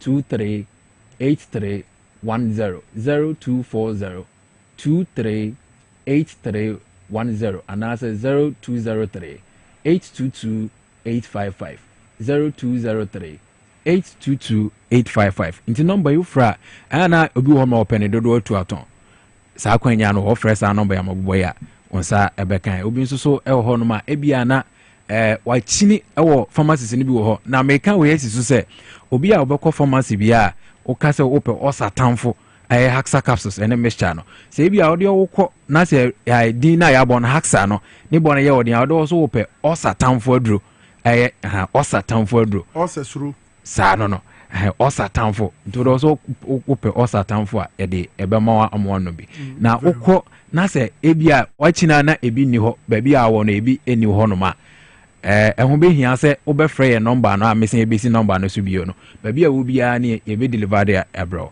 de hia sɛ wobɛtua kakraa bi da na yɛde abrɛ nti nɔmba no mesan yɛsi nɔmba no so bio nɔmba no yɛ 0240 23 0240 238310 and I say 0203 822 855 0203 822 855 na frɛ na bɛgye ɔsatamfo haxa capsules ɛne mixture ne bi na nom na entumi mu ama wo ho ɛntɔ mentena ase ma ɔsa no nko ba nipa bebree dwene hɔ no ma ayɛ no ɔdwene sɛ ɔsa yare a entumi nko no ɔsa tumi kum sentene sɛ sɛnea mede kan no ɛmoa no ba nipadua no mu bebree saa na ɛyɛ no mmoa no kɔ so perforation kyɛ sɛ yɛbɔ no bɔ no ntokuro wɔ stomach lining no mu ɛne wɔn so no mu na ebi wɔ hɔ no ma ɔkɔ agyanan so a ohun mogya ɛwɔ n'agyanan mu na adwene sɛ bi yɛ kooko wano kooko nro biara na nso so onyanya ho ahotɔ ɛyɛ ɔsa no na ɛyɛ ɔsa ebi nso ano akɔ hospital okɔɔ na yɛyɛ lab test edi adanse sɛ wɔ ɔsa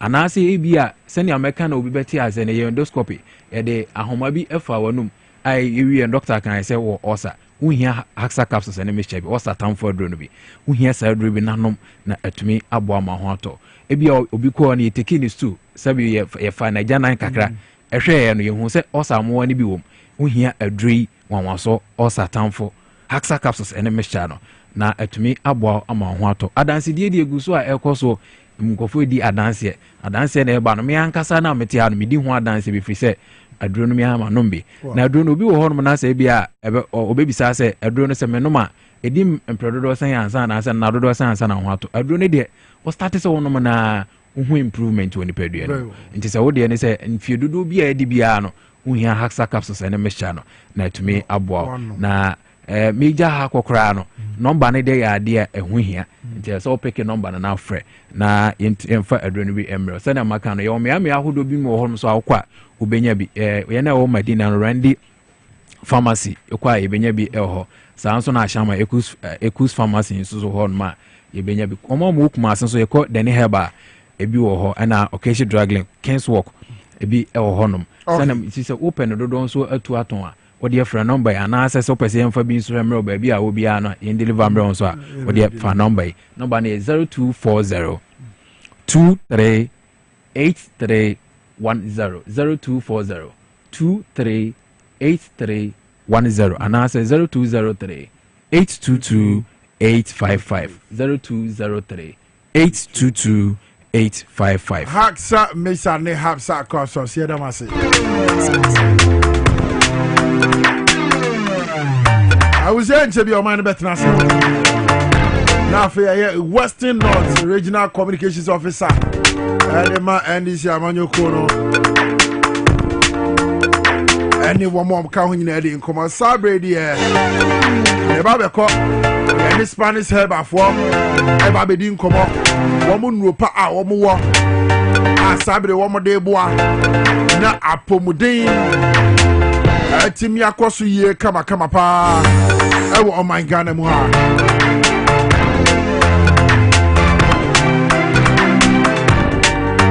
Okay, we shall about me more kwaba anopay. Yeah, media. Na Spanish. And then na Spanish for a woman my Ghana. And yes, what will be Medina? That's what we're doing. Antakaba Center, Spanish in Nupano.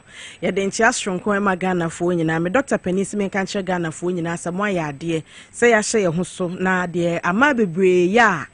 Wamushi moja guo senema yede ya ye na ye free mu efree woso obogana fo nyina baso na ni nyina wie ye no yen kai se afene ba wie ye e ba se ya se a pena hyase a e ba okobono ne ne mpotemu udu atifido mantamu udu asante mantamu fifi mantamu no a e fana embe pono ye ne aye me pono de opena ni aye den papa amafo anu start papa e no kire se afihia mframa no ahyase ya efa na nka ye besre wo se obepe edu papa wo benom a ebeboa se de be ya afihia mfna ma amafo di tihi na ebi pia wo mo hwene na ebi pro wo mo minimu ni ade no wo be frim ni nyina ne sese utimi boost immune system no na se immune system no kosoro a yare a kakra nsane yare ne nam mframo me ne nam tasuo mu no wobɔ ho ban free ho ewura nipadua no mu cry immune system nankasa ehili no anase ekuno entina ma ahoto aba nipadua mu eno nti na anti-herbal center yenura yes Spanish range of products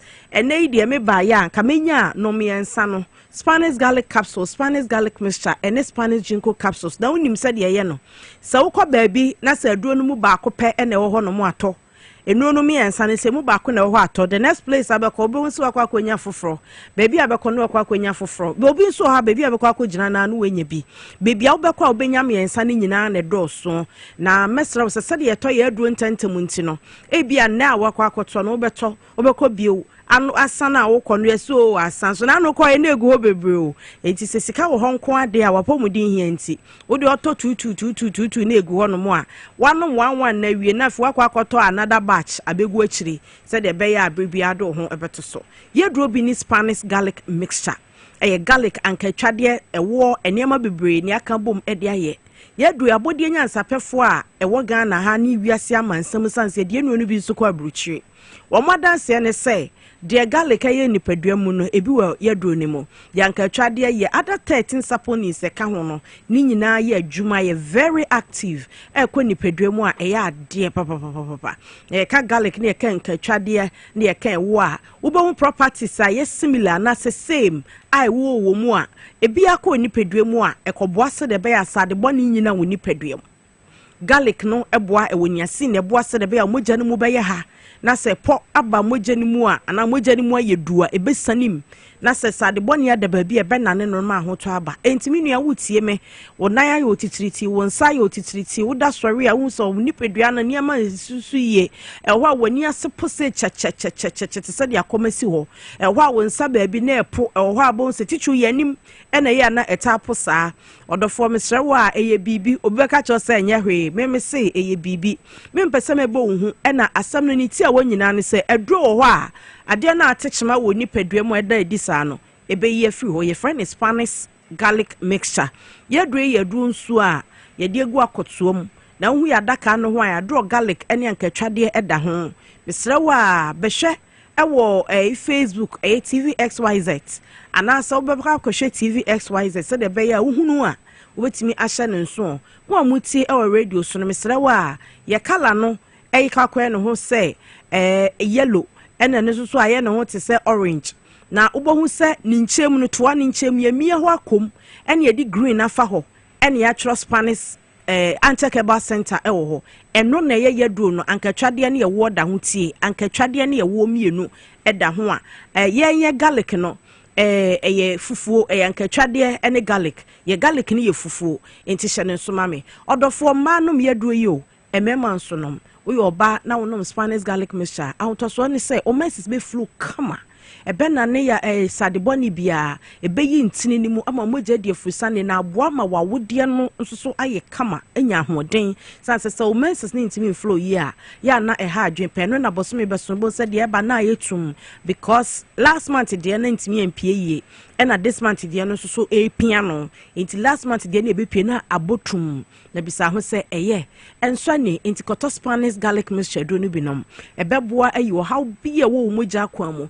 wo mogya no ahoden a ode nante no se mu mogya no mu na yedu sadeboni na asisi kwan akoma na ye mere no ntimi pompia na chese wo bese wo sa na se kidney sanse kidney ni hia mogya body ni nyina ye part a eye very busy na ye adwuma pa e kidney no osoni mogya so abere nyina osoni mogya so abere nyina enti se mogya ne ma e woni duduo mu a wo hia na wo ku kidney no o ma na ho den kofom enti bo nse wo ho a wo tena se na na se atatai e na wo keta nso a wo ntumi na ade be kina honam nyina ya wo ya obi se to de bi kro sori a na ne ho keka no otiti a na ne ho abia te se de ebo na badwabo odofo aduro wo friend Spanish garlic mixture Spanish garlic mixture ono ma ebeboa yi wo hawa ewo system ni mu ama hoto aba meka ne sa no na metwe wadwe ensi so say wo Spanish garlic capsules so wo ho na sa o kam yenu no bomu ade ye nie eboa se de be ya wo mogye di afrisane no ebe hwe se de be ya ukokete so obeda yie de okasa anka boni wonanum de ono nso so ebia na meka so dware wi ana ne ho keka no wonom yenu a eyi sa wo how full system ma ahoden ba mesre wo akoba bia ton aduro drugstore herbal centers and pharmacy shops na boy aduro idin se Opus Panis SPARNIS e bi ma wanom no se de ya kire wo no hebeboa wo pa onyankopon abod enioma a wo de ama yese yenni eno no na ye de aye enu no enti wonom a nsusanso bɔ ne bi ani akiri hye ne so openfo nom bi Grandma Bofrano for Numbi, and Aquada only 12 years so nom. Na ye ni pedria kasha who system nimo. Ebwama mujedi of Fusani ye, while person control blood sugar. One so as the bonny ador so ni pedium, so winim and answer winim, or your bear mana wije dumwa. Adia na gaga ni nyine yentini etise musisi a entimi nchebrem sede ope kotodre friend Spanish garlic mixture nenom na ebeboa fa Spanish garlic capsules no ka ho na enya sharp sede be yebetimi aboa ye ne ye aduru a ye adwene ho adwuma a refri aduru no yes nimdia kwa animu no niam bi atetene ye say we de ani aduru na de anya aduru sansa ye hwehwe ye gusu a ye bisa gusu a ye hwehwe ye hunu say ahaban bi e friend say ginkgo biloba leaf na ho oden no boa ma adwen eye active eye retentive na chesa wutimi kaya de enti ne ye friend refri aduru no ye friend Spanish ginkgo capsules na another ka na green no ginkgo biloba haban yi me pese ko internet so na bo health benefits of ginkgo biloba leaf eno na be kire wa hoden a e was Spanish ginkgo capsules nimo eboa wa dwen no ma ho kaya de san boa bo wakoma ho ban obi na akoma ho no ana pese wakoma ni nya ahoden all the time na wanom Spanish ginkgo capsules na krekkraw na ade a ahono enso so e manage entiminim ade aka opata aka cho se ahono ewo ni paduam koto Spanish ginkgo capsules so prostate no tubes no de ama wanya asthma no mesra koto Spanish ginkgo capsules na emmoa se de be ya ade bi ahono a wahunu unhunu ye na ebeboa na obi a onom ginkgo capsules no mesra o benefit ni we ye bonus anyankopon de abo ekire o skin emane ye fe eye strong entino unya friend saying stretch marks was skin so de bia na skin na ye fresh don sa fast was be asa rubber trome na ha kama na enyesa ne fe keke emana hoden emane nya pomuden good health for your skin eye Spanish ginkgo capsules na ye enya ne aka ohwe abodi enya nsa pen tworo ya wodi agu internet so a ade ba ko a wo ka ho asempa se ekita antioxidant a ebi so ni ahaban aduaba bia mu antioxidants nso so na ehwe wo cells said ya be ya enyini moroso na enye cancerous na se enye cancerous wunya cancer enti wonomu anache se wo bo ho ban free cancer ho na body anyansa pefo na ye nim wo ye beto wo no kura kire se wo cancer ana ya kire se wonya cancer dada na wonomu a slow down the growth na che se nka ebenyini akwadum pempenso bi at the last stage e wo mfie 9 tamu a ebetima take more than be 10-20 years enu ene wasa wonom Spanish ginkgo capsules wotumi nom ye nnuonom ye nsane nyina boma eyeye emu ba ku bia nso a wobenom no ebo wo ho ban ye doctor de ne number ma ese bibi e kire wadwen apese wo hu no na wa frɛ ne na kasa ye number no ye 0266 11 41 11 0266 114111 mo amwo kumase no ukokeo ubenya bi na sebebi a wo free ba no obefa breman a ene nha ho kra sanse breman west udru Somay junction a ye bi a shop kase a yetu nro ho ho no mo de sebebi oso no bewu atono kase mpa hoda ena bebi a enwo ahwie aguo no kokko mpa hoda ebi wo ho abrebia entu ko abenya Spanish enupa no ebi entimini a medase obapa me so medase ti antek heba for Spanish a garlic mixture any woman who can ana sabe wo matimi aba mo de aba bedum aba besum eye tie for ni ahwefo nyina abusa nche bia oman no eba betena se ene Sam Jerome eye Western North Regional Communications Officer the ma NDC amanyoko no na fe ye Victoria Naima Abdullahi ono se ya was West Worgon women's organizer the ma NDC amanyoko and to be on beba betra say ba be din komo I spend the money before the high sense some in Kanjiro say one more our refrigerators, one more chest freezers, one more air conditioners, a laser television, gas cooker, one more washing machine, smartphone, sound system, water dispenser, microwave, a blender, rice cooker, kettle iron, air fryer, any electronic gadget bia wo hwehwe na odi adi dwumadi bia ma wo no me say me kan cho national song say high sense for man 5 years a manufacturer warranty defect warranty wo gadget bia a wo beto de free o ma so ye o mo de na hwom showroom no wo Accra Tema afi Kumasi Takra de Takwa Mankesim Obuasi Sunyane Tachiman afi Tamale hoho ekofodia na bibi biara wo pe product bia wo pato electronic gadget bia ombenya bi no mo ama from one number say so na fe oni omo ni nkomo 0302 550 000 0302 550 000 and I'll bet me the obeti social media and Facebook so na fe what me ene omo agi juma abuchi abraso sa fe yetimi ehye o minor tenase yen sha se na fe ya eni enkomo me sha se free Victoria Naima Abdullahi enche big na o hote say Obrempong me hoye pa bibia boko de Nyankopon do bibia boko na se me hoye ensisan iba kakre na ohwan ye fesesi asa no Victoria ba reset me ya shase reset na shase e di ahofe e di nyuma enenam e di yedie e di ahoto ewiase nipa bia wo ahotoso bia no empempi no e kire wo widie mu na anu a etwe mu a ansa na yebeto aba ahokyira na yekom no yenyina yehu se ne na Ghanafo etetefa nanso onyankopɔn otwe di ampada romance no agenkwa aba ema odi ahotoso very well mejina konya isumachia wetiefo nyina ene ayawaso weso gonfo nyina ena me MP elect the gentle giant honorable John Seto Dumelo. Nice one. Nice one. Me da say big mess about ho. Me ma Sam Jeremy, Western North Regional Communications Officer, Edema Anderson so Akwaba. Sam. Na on what you say on pay? Nyamedon Boko na so Boko Western North to say about 2 year beto nkunimdi aba. Minia my main chair at T480 and so. Nice one. Na emfa Trinkwa. And so my NDC party particularly His Excellency John Tromani Mahama and Her Excellency Professor Nana Jane Pokwachema. Nice. Na Western North de Boko. I think say proud to the elections now. Na yemubi enim say yebedin kunim because Oshe region na handle na. Of course, share policies and programs as a political party.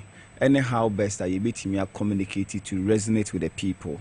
Na amount for the team atiase and I think say ye na amount for no ekasa ye no largely ye cocoa growing area and you know o single out the various programs or policies are and for no betimi den atom because when we talk about effective communication you need to address the challenges of the people directly said the beya omobetimi den ombetimi atiase so we spoke to them ye ni omokasa ye and na omankasa nso hu ahochia ye den Yewum and omuhu say enya ho kire ne per se but NDC ewo eho anuye a obetimi e de ayeden e de aboa and it's a month for no we were very confident and nyamiadom yetimi win region massively even though near 9/9 but unfortunately yenya 8/9. Wow. And so we shared the previous elections BT MPP was almost about 22,000 votes. Okay. But this time round it may be about 80,000 votes. 80,000.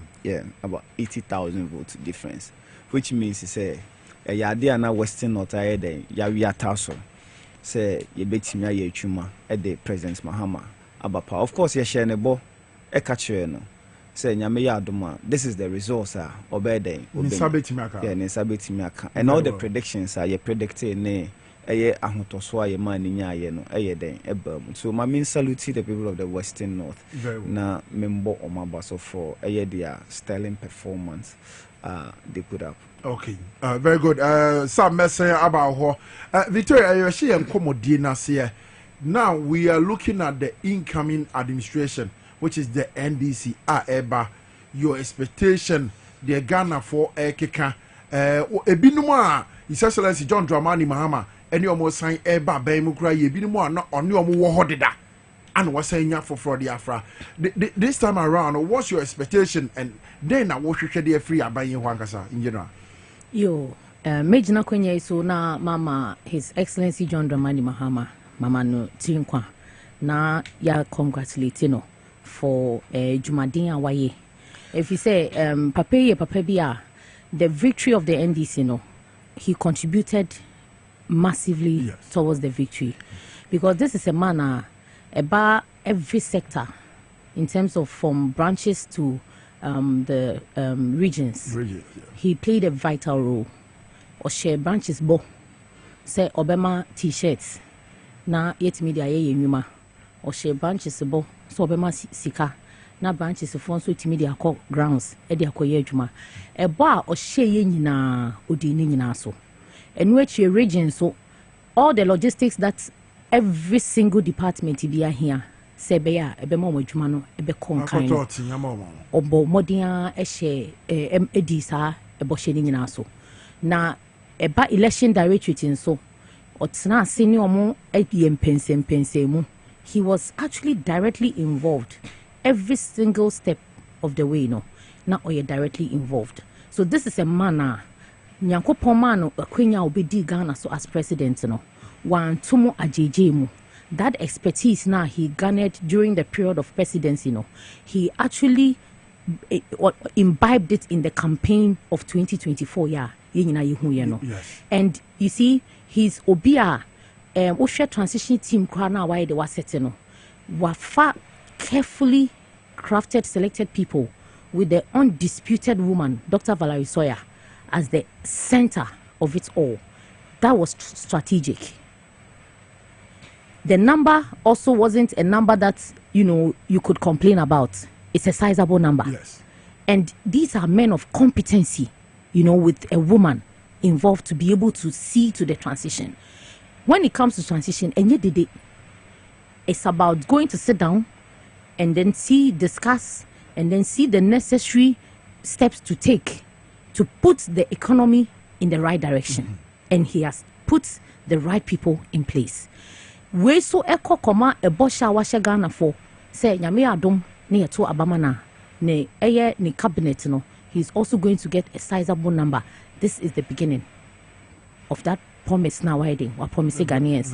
Oshe ne dimina, even in how he even responded to the call of Akufo-Addo. Mm-hmm. It was quite a welcoming and also a peaceful, approach. Yes. He even acknowledged him in his acceptance speech. Owie enso okomende ba omianso wo niema ono so ayeden ono fa na monto 2 year. Yes. Owie yenso so no amampani san to nsa yeden e frɛ no sɛ ɔmra no monye den ɔmo hye niema bi ayeden ase.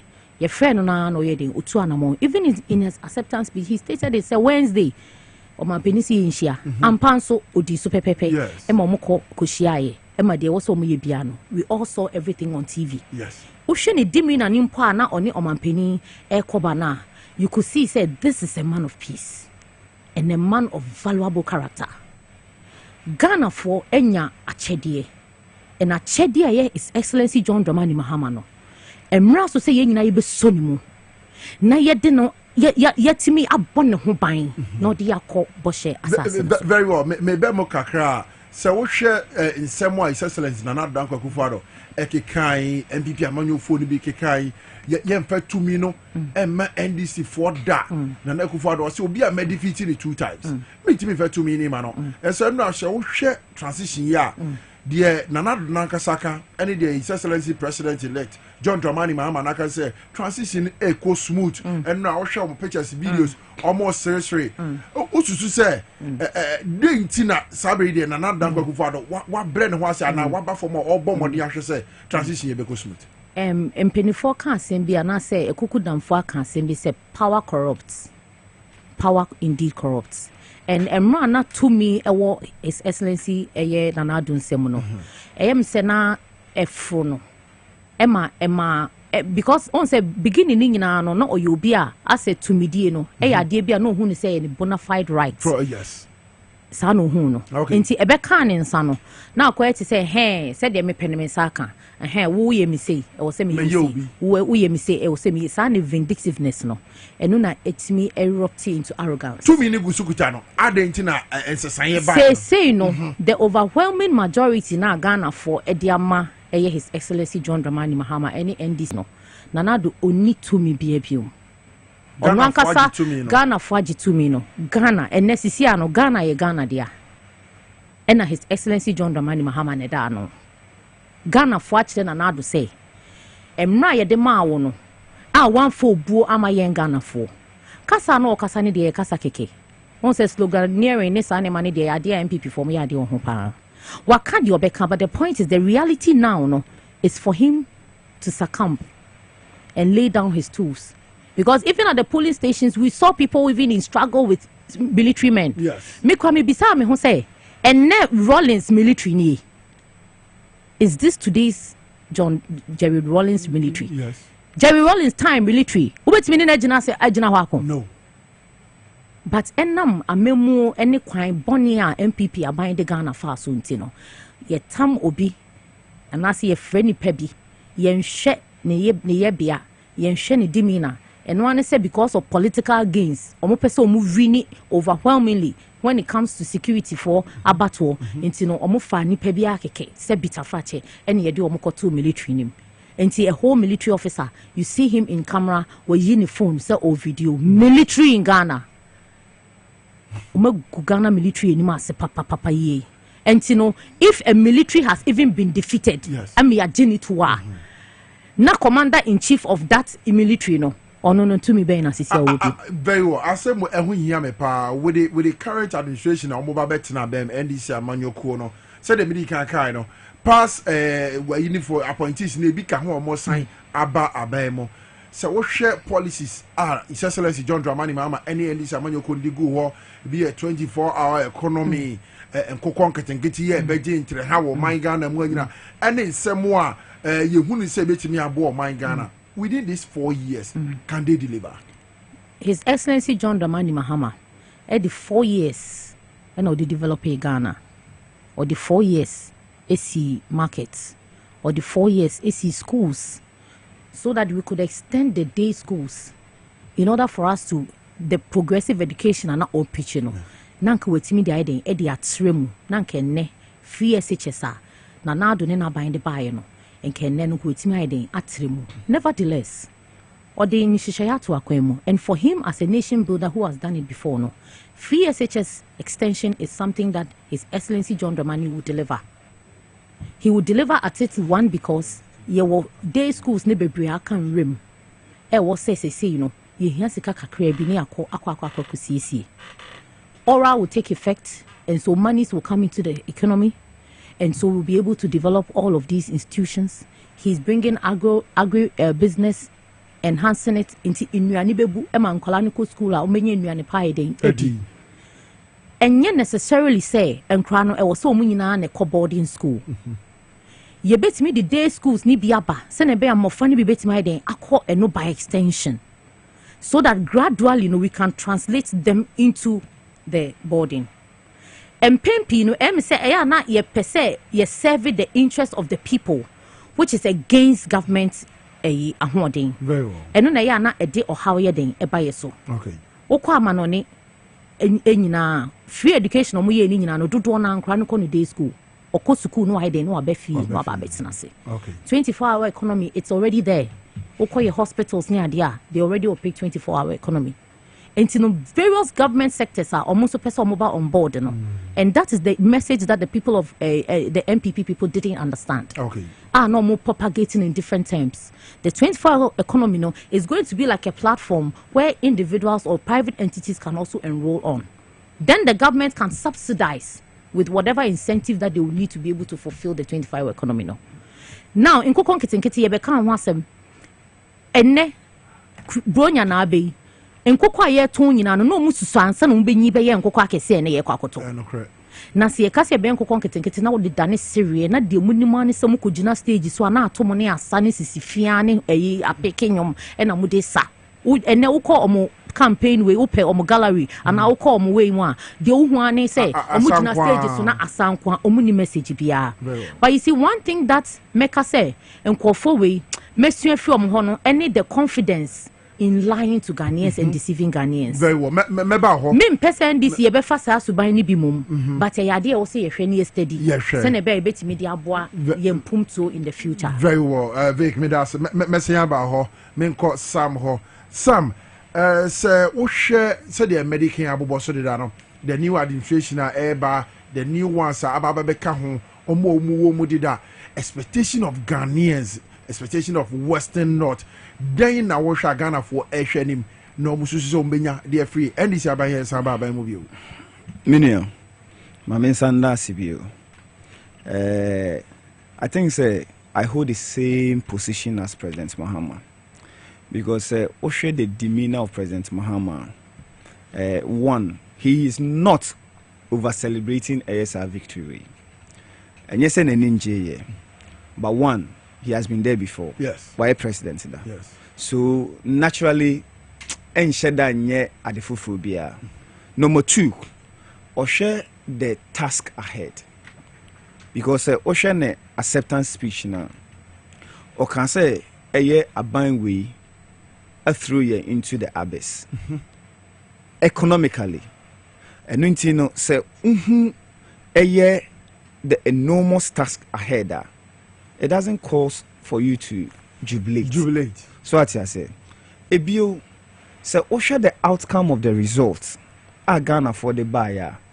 Na Ghana for per se say or my exhibit or more displeasure with this current administration. Said dia omo ye no, omo bonye den enju so. Na sabe kafro enye se NDC for ye ho ofenko akekente no moto abama ye. But Ghana for hu ye as the best alternative. See a bit me you mafi or more current situation on me day. Bro, me, I'm a real party person.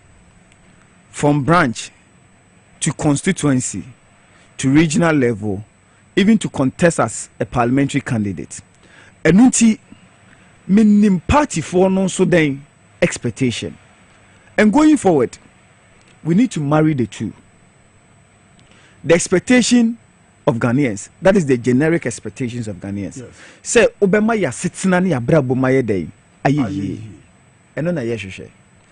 As we speak now, Ghana ni no, of course MPP anye kwan so ye kwan ana meboa te say the NDC ye kwan. Yes. Osi school. Yes.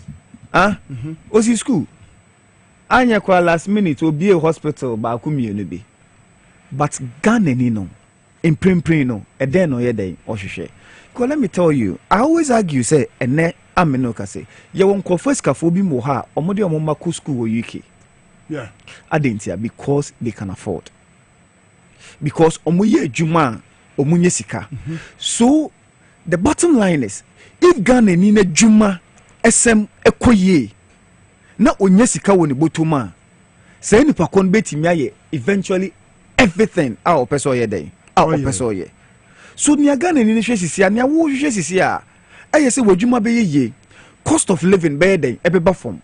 And when we are talking about cost of living ebeba form, we are talking about inflation reducing. We are talking about exchange rate ye see the appreciating against the dollar. Yes say taxes be den ebeba form. Emoni ade ne nipa no ho aye den ahen no. Masa afidie na Ghana for sum ye no. I'm telling you, if you kesiye pa na Ghana for a day, assume you know, and it has never happened under our fourth republic. Yes. Dollar rate, inflation. And now they are a bit me about from we have reposed confidence in you. Yes. I a binya de NC da. And Ghana nina maye any iota of excuse. Wa maye anything that you bet me use you as an excuse.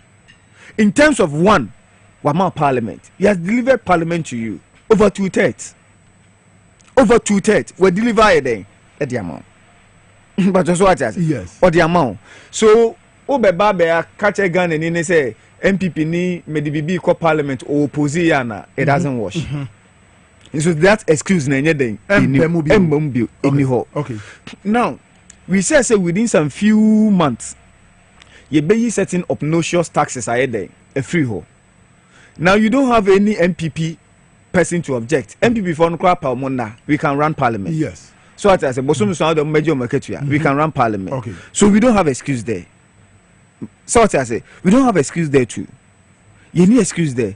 So now the only excuse Ebianki Benyane ye Ghana for name baby MPP for the yakwa could do and no sooner Ghana for who we are who say who betimia then basically no NDC need any other excuse than to deliver. We don't. And so what should the demeanor of President Mahama or say the Ghana for then ayenase. He understands it. That is why very moderate in whichever a celebration or day or womb. Why very moderate? Because wait now one anymore. So what I say? Because asudie ye dia tono sono. He can't feel. Asudie na dia tono sono. Once obey president niti black ni na ten ni gray. See the one she here be more whiter. Because asudie no so I'm telling you. Until yanya yebetimi aboa President Mahama a party for. Say ye yebetimi limit your expectation kakra.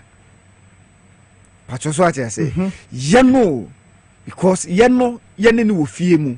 Until ye betimi limit your expectations then kakra. Now generally no. What me meet a lot of the expectations of Ghanaians out there. Pacho so what I say. Until no, it is a call I will only appeal to the rank and file of NDC. Say Mr. Mo, asudie no doso. The only thing we should pray, and they say President Mahama should appoint selfless people. Right. Very selfless people. Because you won't be that. And now me say, who be saying people before say then they don't call opposition. They will tell you some of their leaders are selfish. They are arrogant. They are disrespectful. So what I say. The level of corruption among some of them. Pieces need be loose so you na MPP executives need be jubilated. Yes, they are. They are. Inti empire bonin say with said they are Vic Ekaya. Yes. With the kind of experience of President Mahama Ewono, he knows who to pick and put at a certain ministry and as a certain agency. Inti ye niya bompa ye sheshe. No. Because if say we are very selfless people, so what I said, there are a lot of people there.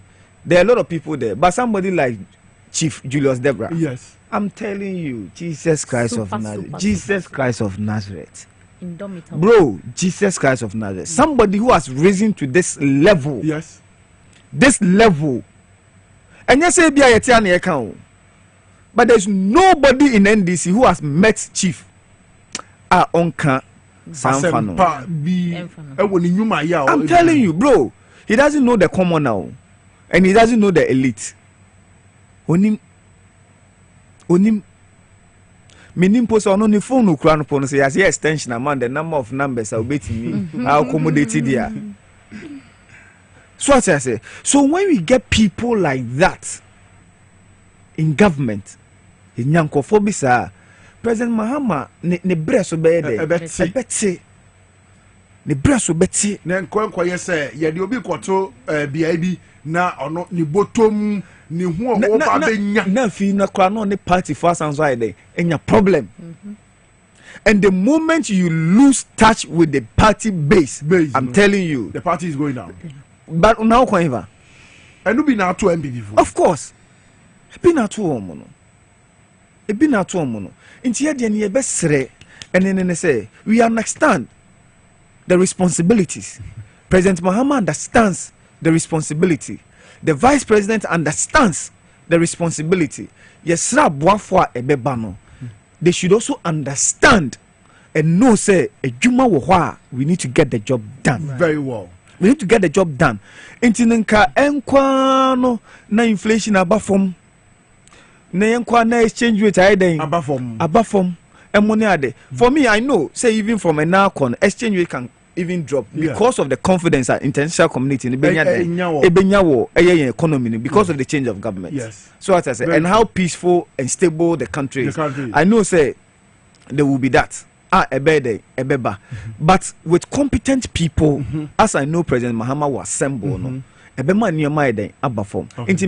my problem is not with President Mahama because on any day Ghana say he's an experienced man. Right. Yes. He's an experienced hands already. Yes. My problem is not with Professor Jenano Pukwajima because my time of working with her closely, she's an exceptional person. Right. Very well. So what I say, but one ebeba beka hono ebaba positions money adeno omona we are appealing to them, we are pleading with them because you have direct interface with the people at the regional level, at the constituency, at the branch level. Into the me chief na bra boni bi na mapiku branch ni and a party ni from me and a job me normally mendantem. So even if you call me around 12 you get me, you get access to me. Because at that time I am stuck with ABA books and Abibisa. Oh yeah, so you get me. Okay. It doesn't hurt if somebody calls you. But do you know the funny thing? Obi wa offer on peshu. O meneveka kasa.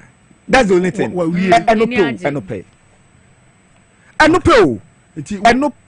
Wasem kan mu ni say party mano omo expectations ne ba form kakra.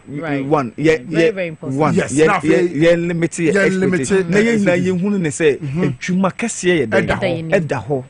Ye be nti no embra from na so appointees no and selfless people wo mo dwene o man ne ho asa no ma dwene mo boto mo some yes because it is early days yet, so we can only make this passionate appeal. So ekoba ne sadia ene na say bibiara be koso ye. I'm telling you me da say Vic me say about so a so wo hwe a fiti be ye na nsani a His Excellency John Dramani Mahama and this amanyoko no edi nkunim wo man Ghana ha no minim se watete bi edu ba bi yese NDC mabunu ni bi wo mo gba wura offices bi o mo fa o man ne niema ene nsem bi yenya videos bi e wo ya ha no mo a se wo ko ba bi ti se yellow crop patemu a fertilizer aban no ankode ba makuafo no o mo lusu ye no omo the trucks etwe fertilizer no every honum edi akọ ye hunu say drip machines ye omo de call some of the districts no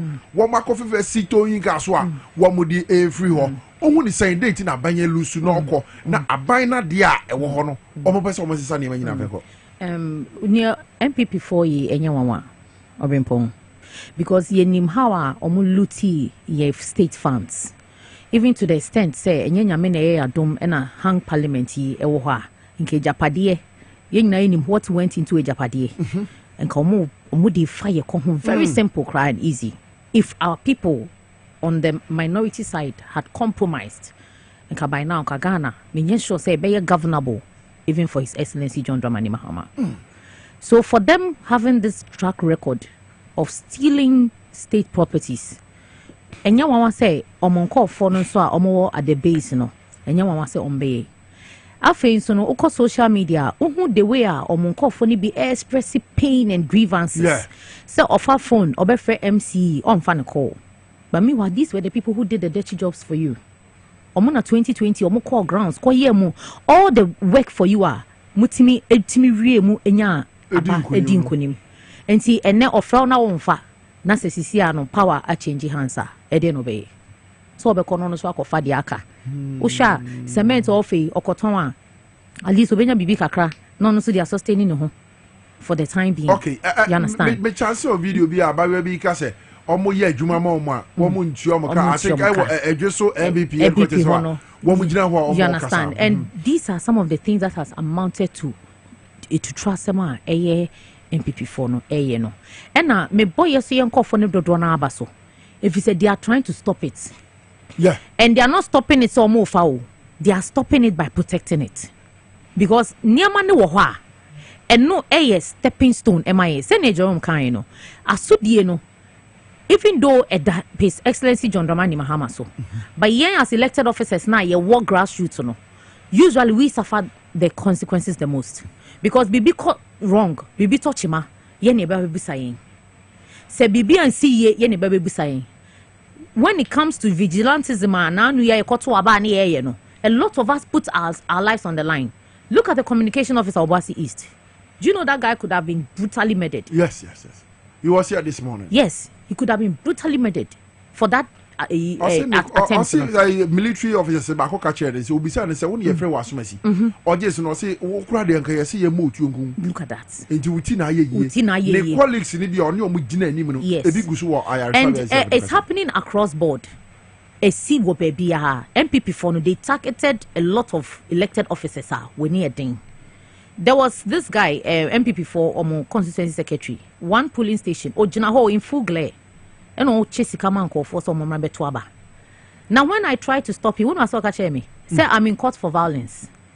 Wow. Because now I'm to trust some officer, you call Honoma, you call two Suntino. I'm a dear court, no being no catch him say they will jail me. Or can authority say, me jail me. Now, me more court for violence. Nanka, we ya dear na. It undermines the democratic process, no. Anka yanyo den. Or no besa jail. Yes.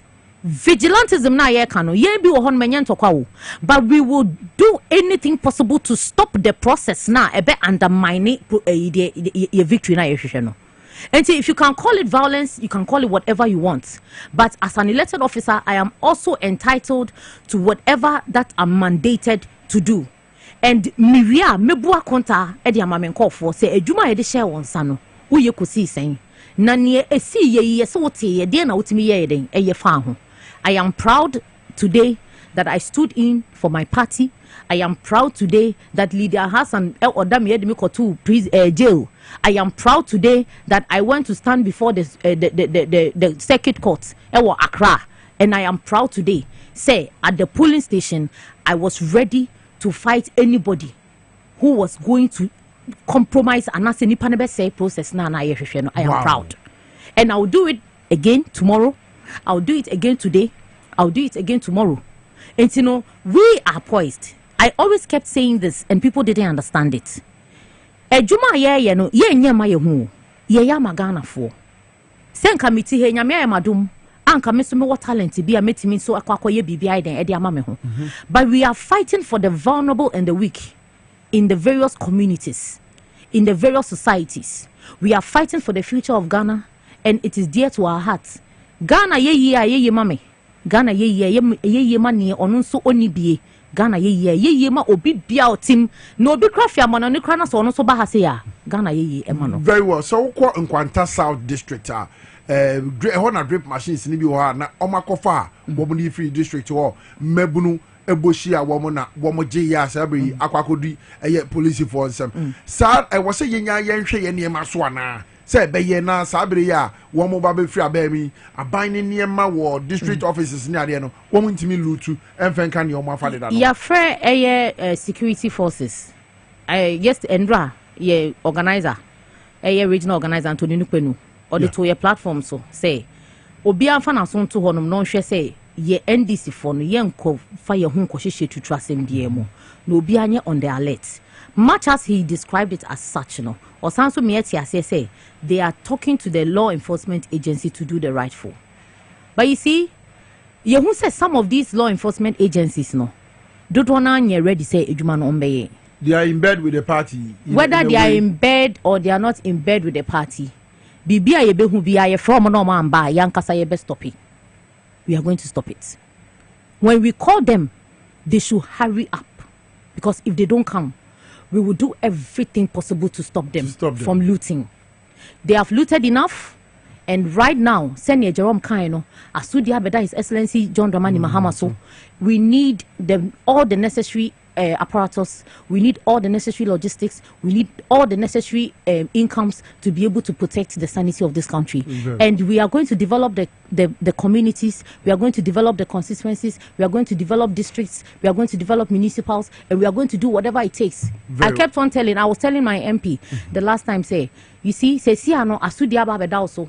If you say, there has some better so 8 years, 1 year, the likes of Remo Parimuna by they no money man so many namely gone. No money in for Casa, near Chromo say. Now we are no much chiska no mababe to about a trend. I was so gone. But this time around, no development aba. Because I know the gentle giant, John Dumelo, I know what he can do. Very well. And his wife has even taken the initial step. Say Obano Beboa man and baby. Na se metina wo hwe na sa ya so West Municipal Assembly almost a sunny me wo ho no me betimi aboa na emma ye nkonko boka enko pesika foforo ensa ma me ye adwuma na metina wo hwe se ye mfa nkwa a ye be de na ne emisu ade hunu no ye betimi aye Vikim das me samba ho Jerome ya to abawie party MPP amanyoko LOC wo mo free aban by 7th of January handing over ni nyaba mu wie pe na chese wo mo ni nyaba mu bio so wo hwe the various district offices and some of the assemblies na ene me wo ho no wo mo park fertilizers equipment wo assembly wo cars wo assembly wo assembly ni ye adwuma e de enti na ekoso sa wo su se de enti na ekoso sa meni anim mem pese me kakasa bitiam but omo engage in that na sebe imagine mo ha. The reason why I make us say, o party will home put the anchor because say me ya party ni be bomb home ban. Into the meeting me enya me why then at him. But o party no echo. And you are engaging in criminality. Abrawo you beat me prosecute you. Obekwa ko dem.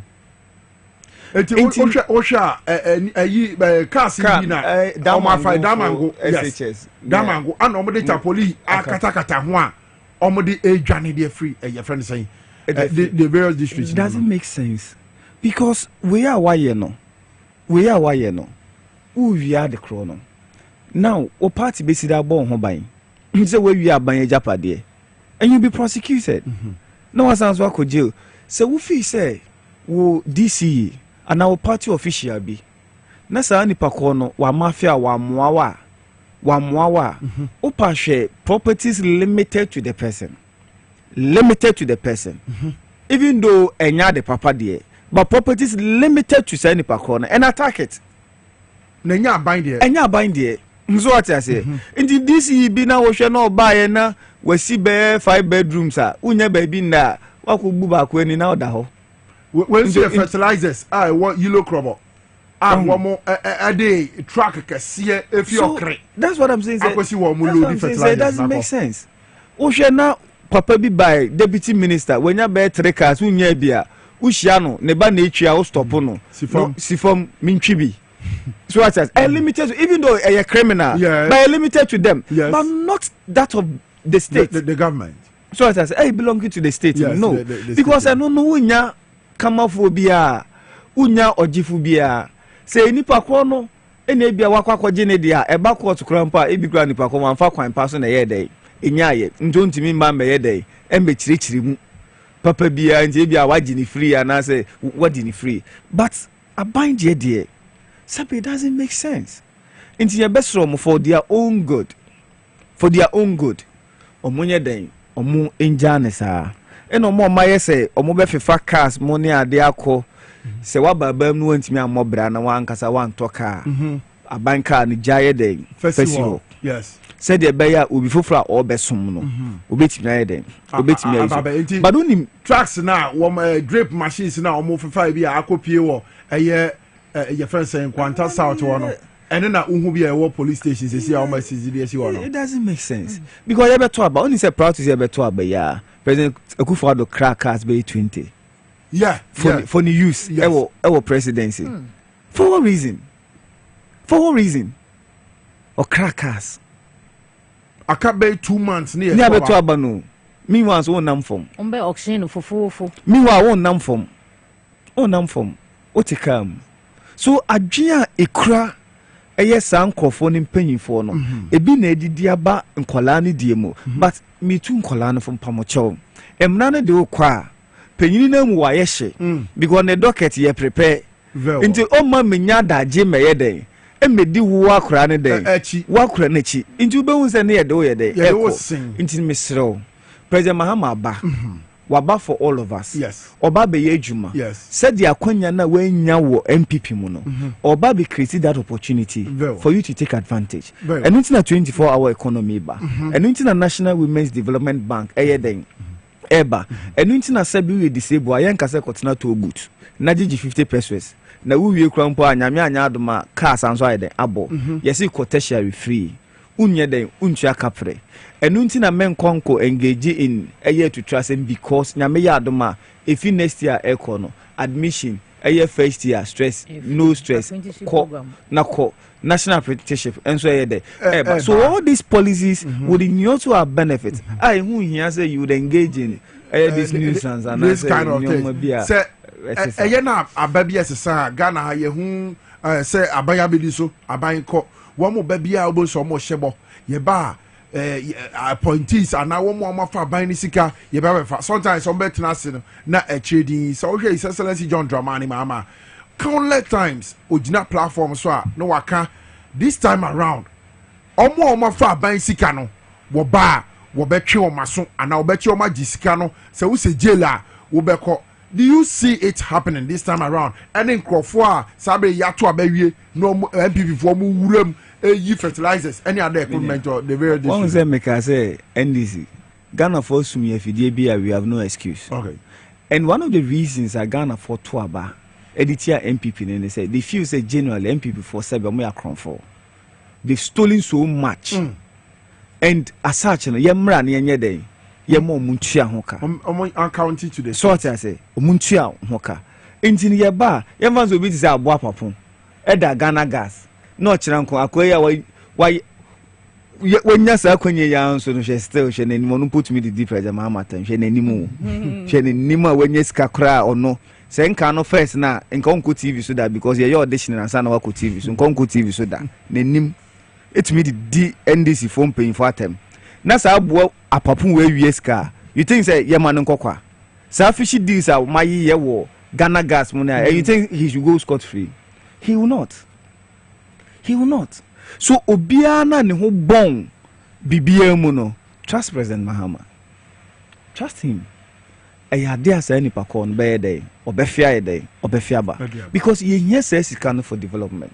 We need to create opportunities for the teaming youth omonye dey omonye adwuma because ena wonamwa ena vekeka isi when onin kwofo ne namwa ni o kan say beto amam yatuma mu wi a munso mumpe bibi ma yenye dey yenye mumpe bibi ma yenye election day na mitigato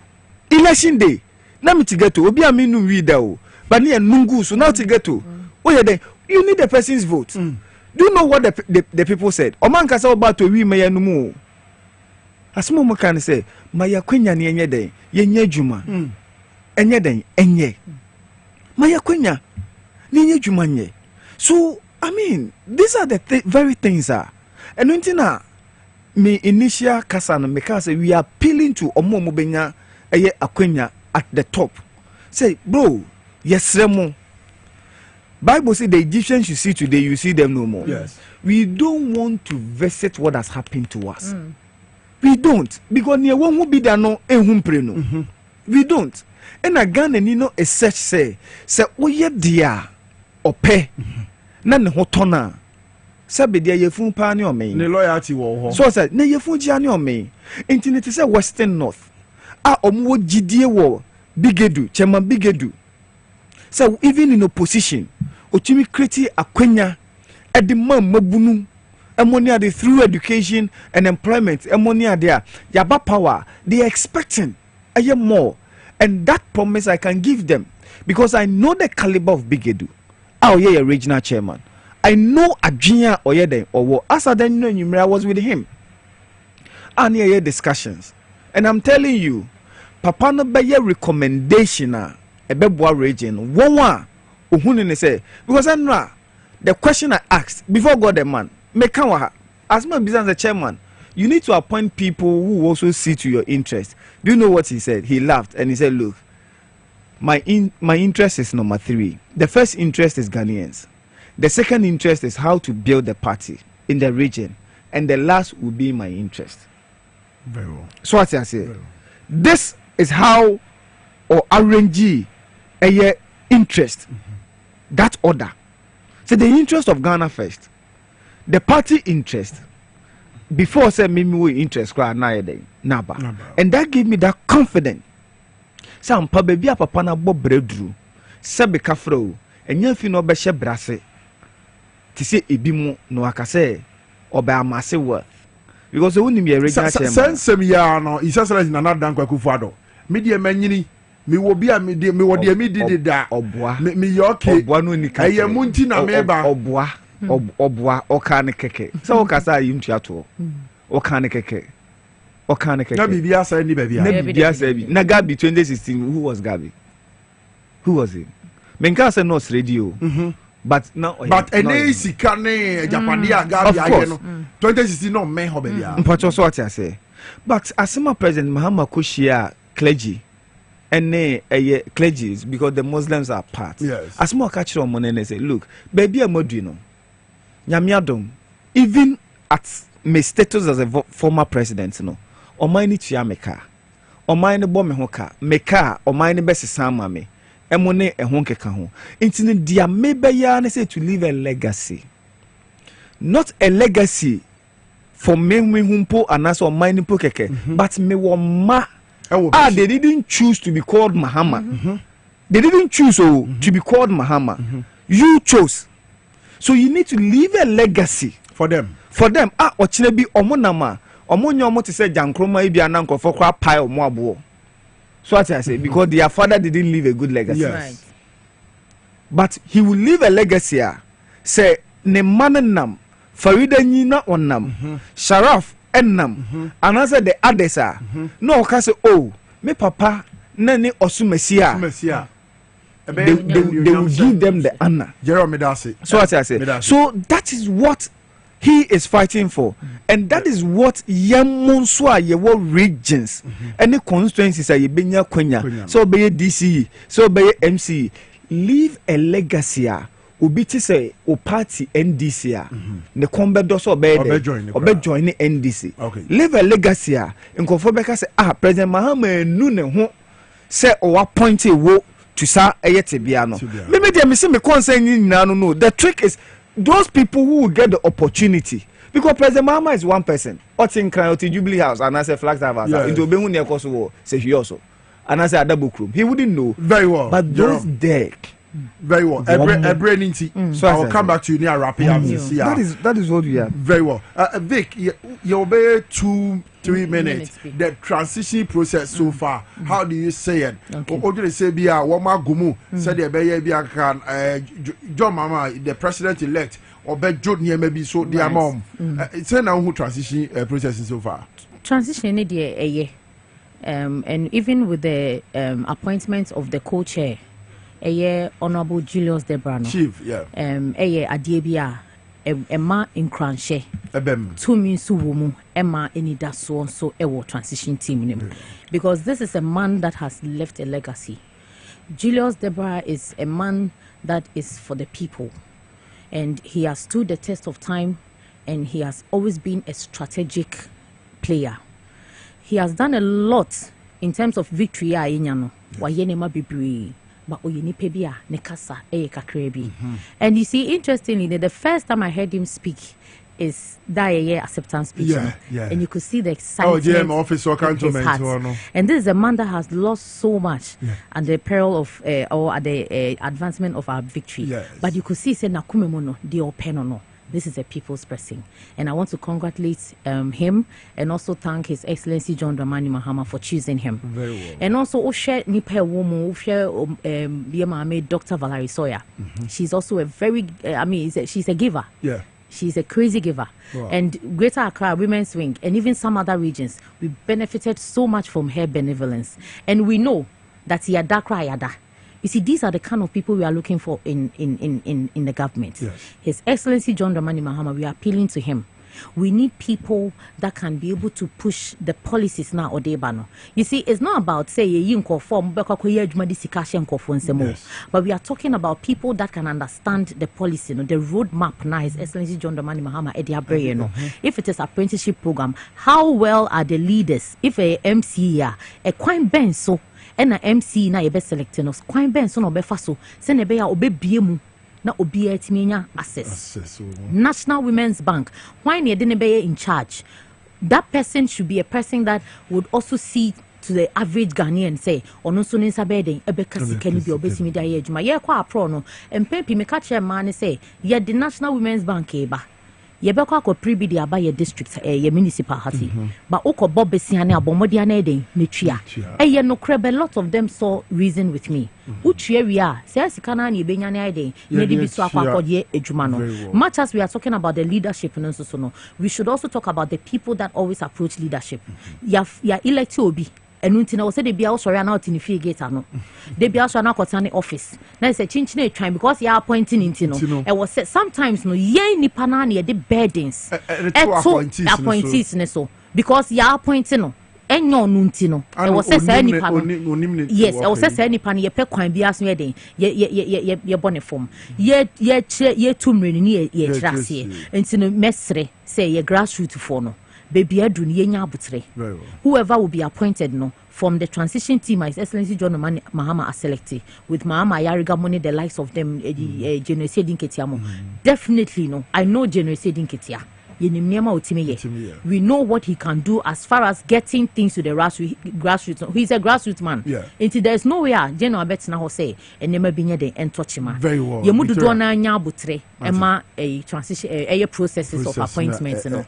Na obi ansan ka ne chefa. Me da say Victoria Naima Abdullahi ya was West Wogon women's organizer. They ma NDC Amanyo Kono. Jerome, 2 minutes. The transition process so far. Ohuni say me share a list no nkofo a wo ho no na oda also to me den eda because said they are not vacant so can nkofo they understand the party and also governance because I show more ho na yes it's only a honorable Mahama Yariga and me who's a party position but in terms of governance no they very experienced your national chairman, both party and governance, because we are abaimu and I was also a party and money. So you could see the blend of the two because they're very important because the party will give birth to the government. Yes. So you need to marry the two and make sure say at least a beboa a year party no money. So me were very we and a ahotoso say nyame adum bibia be den ebe kofine. And maybe say me share in crowd for soon crying say yes of course a new more than there but the assurance and then say nyame ya adoma by the end of 4 years na that President Mahama and so no near e was ubia nya bia no say nipa no be dey ebenya especially the opportunity to work opportunities or be school money ado be access loan bia or the be wajuma money e ho keka ho and this one I'm speaking directly to the Western North people say nyame ya adoma ye koko ho nsem no e be san so aye den ayeye ye rice farming na ye no e be san so aye den ayeye because President Mahama e share bo say it is one area or concentrate here or better or beboye in terms of chumasem a better be because I know me regional chairman and there's some other people honorable ahim money honorable akando money honorable champo and in I know say we will do everything possible to ensure say at least there also will be a caveat and also to the aged comrades yes share one more boss aged comrades bra to brain we will visit them and also make sure say the cost wa bemu and what is due them no so no bema so inside them so the people should be rest assured and know say anyama be fine but nyame ya aduma in the coming weeks no beba rounds aba be a thank you to na yada among for us very well Sam Jerome Western Regional Communications Officer. Western North Regional Communications Officer.